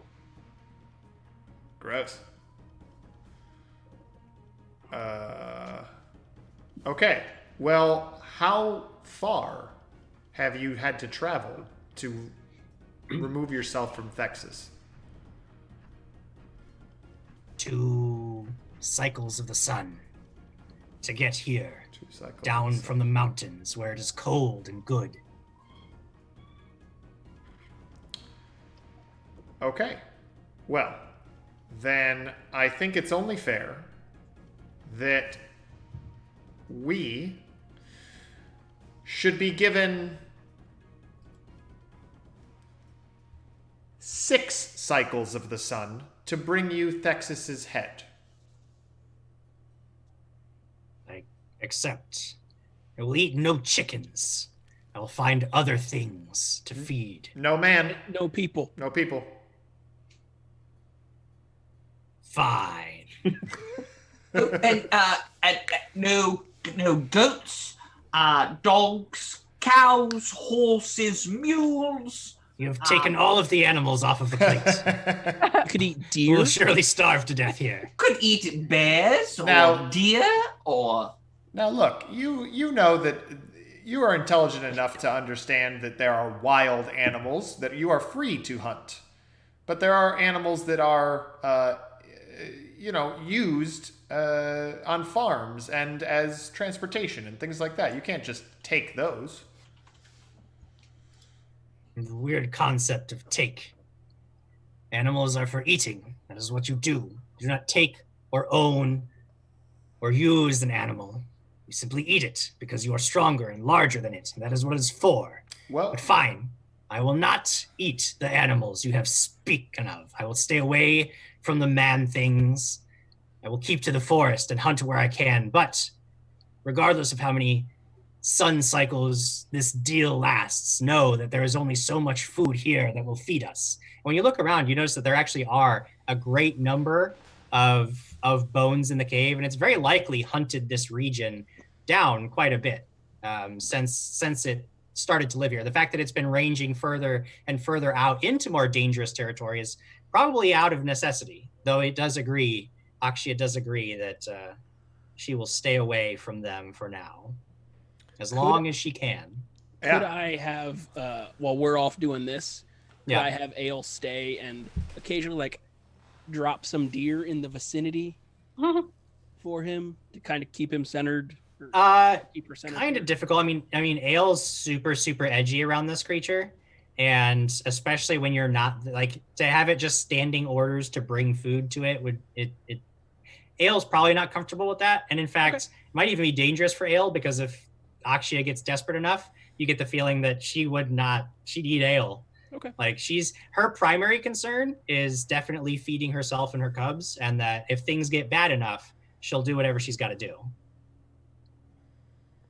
But you have bought yourself a window for sure. Well, then it's a deal. We just have to go get Thaxus's head. And those three over there, they love taking heads. It's like their favorite thing. Then go and get the head. Great. Sounds like a deal. Krag, Quigley, Alex, Mug, are we in agreement? Yes. Think of myself as like a head taker, but yes, I will go and defeat evil things for sure. Well, Texas is evil. That is for certain. So you make this deal. And Akshia seems intelligent enough, and you're not really certain how far you can trust Akshia, but you do get the sense, you can tell that protecting her cubs is her primary concern, and as long as she believes that her deal serves that end, that's exactly what she's going to do. So you leave.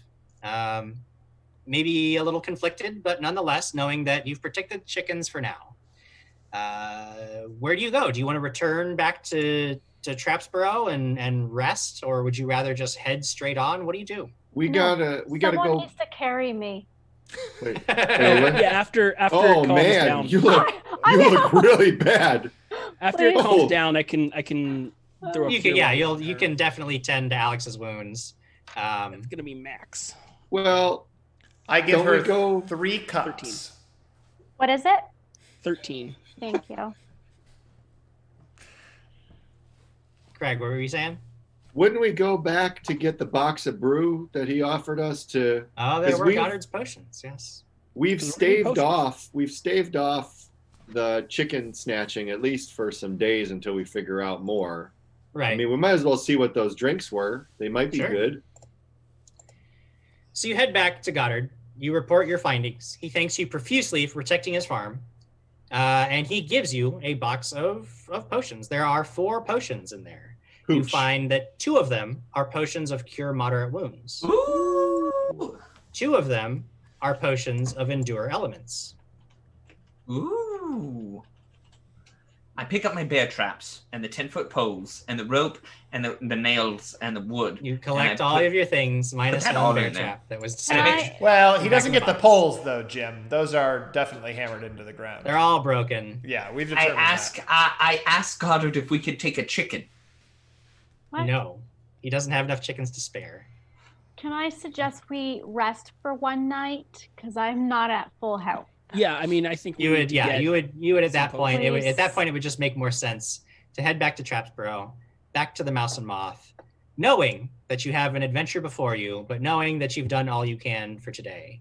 You're glad you have the potions because you know that you just might need them for the next part of your journey to face the vile Thexus. But that is a story for another time. Because we have reached the end of our episode for tonight. Yay. But man, was it a fun one. It was fun to get back on here and play with all y'all. Before we go, why don't we go ahead and chat with everybody for a little bit? Gary Bones, hello. Hi, Gary Bones. I think they just popped in last minute. Hey, sorry if you got just the last moments. Yeah. Bass said that Dat's biggest accomplishment was protecting chickens. Protecting the chickens. Those 3 chickens years, are we very protected some valuable. chickens. Hey, we protected them chickens. We did. Brian Summer says, so to wrap up this episode, chickens. Yep. Elite Trooper 348. Wait, so there's going to be another episode? Ooh. Well, I think I I think we should, right? I think we Well, this should. felt pretty good. It seemed like we've had like 50 Did this- viewers the whole time. I feel Did like this it work was, for you viewers? Like, yeah. How would you guys think of it? You guys got to let us know. If you don't want to let us know now, you can always tell us in the Discord. We have the DAT feedback section where you can talk to us and let us know how this worked for you. we did have Cleric Ito went off again, subbing to Ocon 20, Trolls Knoll, Cool Wandman, Durask, Penelopet, DeWall resubbed, DeWall Stone Rage, Trill Surge resubbed. We got some bits in from Kitsu723, and I'm in for life. Thank you, guys. It's possible Trill Surge. There's a couple people I think that are now our longest subs because I unfortunately think that Tobias was unable to re-up his sub. Ugh, oh no! So I think Tobias has fallen out of the longest sub. And I believe Real POTUS is going to get passed by Cleric Ito if it already hasn't happened for most gifted subs. Uh-oh. John Christian. So I know what the wildest thing to me is that even still, after all of this time, yeah. Big Red in the Big bits Red. lead has still not. He's still number one. Yeah. He hasn't even been here for like a year, and he's still number one in the bits. He will never be touched. With those bit battles that he used to throw down. Oh my gosh, those were so wild. I mean, he's got 246,988 bits. God. Like, it was a ton of bits. It would be wild for somebody to break that That streak. is crazy. So everyone wants to see us back, guys. Well, then I think we should do it again. Let me see here. Who's available this week? You know, at My any point? schedule. My What's your guys' Friday's schedules open. like? Well, technically, So I'm the only one that's working up until 6. Oh, rub it in. Excuse me, I am working very hard. Look at how hard he's working. No, but I mean, like, I physically have to drive somewhere, unlike everyone else who has to stay home and work. Ah. Well, I can't help it that my industry just shut down. Yeah. Yeah. I've I got do- birds to feed. I do have to play some Mario Kart and some Super Smash Brothers I and also some have to play Carball some at a video certain games. point. Carball. But I do always have my Fridays open if we do these on Fridays. Or Well- are you guys avoiding? I guess we'll talk about this later. Oh, Sorry. no, Yeah, it's all we good. can set up a schedule soon. Like, we'll set up the schedule and see what this goes. I mean, honestly, doing a once a week adventure on Monday nights with the old crew sounds like something we could manage. Maybe we could even get some other people who want to run some games and have some whole different stories come up. Like, it's all kind of, you know, what does the channel want to see? What do you guys want to see us do, and what do you guys want to run and play? Like, that's what it's all boils down to. I've heard But Ben. what's I've heard our Ben roster and now? Jamie Come on. and Jared and Adam all want to run games. So I don't see why they couldn't run games. They very well could. I heard Ben Birch was like, I want to play Starfinder. I'm just gonna jump into our DAT chat and say I want to run Starfinder. Sounds exactly like Ben. That was like spot on. Go Do you listen. want- Go listen to that conversation again. Do you want kids on bikes? Because I can maybe bring that back. I think Diana wants to play kids on bikes. So we do whatever Diana Restrepo wants. Okay, This great. is her channel. Right. Real POTUS 98 says Diana should run a one-off. Oh, That's what I said. oh God. So what? Oh God. We were just talking about this before we were doing this. Well, I think we should play some more. Yes. I just want to say thanks to everybody who tuned in. I know it was Definitely. It was a random night, and we just appreciate you tuning in and donating, cheering, subbing, following, gifting Hanging subs, just generally hanging out and watching us and having a good time. It's great to be back in whatever way we can be. Thanks for dealing with all the little tech snafus. We'll try to battle those, but you know that there's a certain limit to how much we can do with this type of setup. But hey, let's do it. As long as you can hear us and have fun. I'm all for radio dramas if that's what we have to do. Speaking of, the podcasts are now available of Dragons and Things Phantom. We don't have every episode up yet, but they will be up. You can get them literally everywhere podcasts are available. So you can get them on iTunes, Spotify, TuneIn, all that stuff. Google Play. And even if you've watched the show, know what happened, it does help us if you go on to iTunes and rate it and download it, and just it helps. Reviews help the most. Reviews help everything. So just go do the things on the podcast, and it'll boost us up in the numbers and allow more people to view us. If we get a lot of numbers going, that all of a sudden all these people start to like this one thing, then it allows more people to see that. It gets more looks. And all you fans who love making multiple accounts, go for it. Go review and rate the podcast. I just want to say I love that you put the old set as the background for the. That's cool. It seemed fitting. The blurred out version of the set is cool. Oh, I didn't realize that. It seemed to fit. Aww. I don't know. I like this layout you got here. This is a nice layout. Good I like job. that we're all D20s and Jim's D6. Wait, are we I like to think I'm D20s just or are a we Catan? Are we like the Catan tiles? Yeah, are we Catan Catan? tiles. If we ever did a Catan game, this is actually exactly that'd the be layout really that cool, would yeah. work really well. Oh, I would be the thief. Haha. We should probably go on that. All right, everybody, I think Diana's that's the it thief. for us. We will see you at some point. We'll have some scheduling announcements for our news stories coming up, and we'll let you know when we're going live so you can come and watch us. We've had a lot of fun. Take care, all of you. Stay safe. Stay inside. Wash your hands, and we will see you next time. Bye, everybody. Bye, guys. Good night.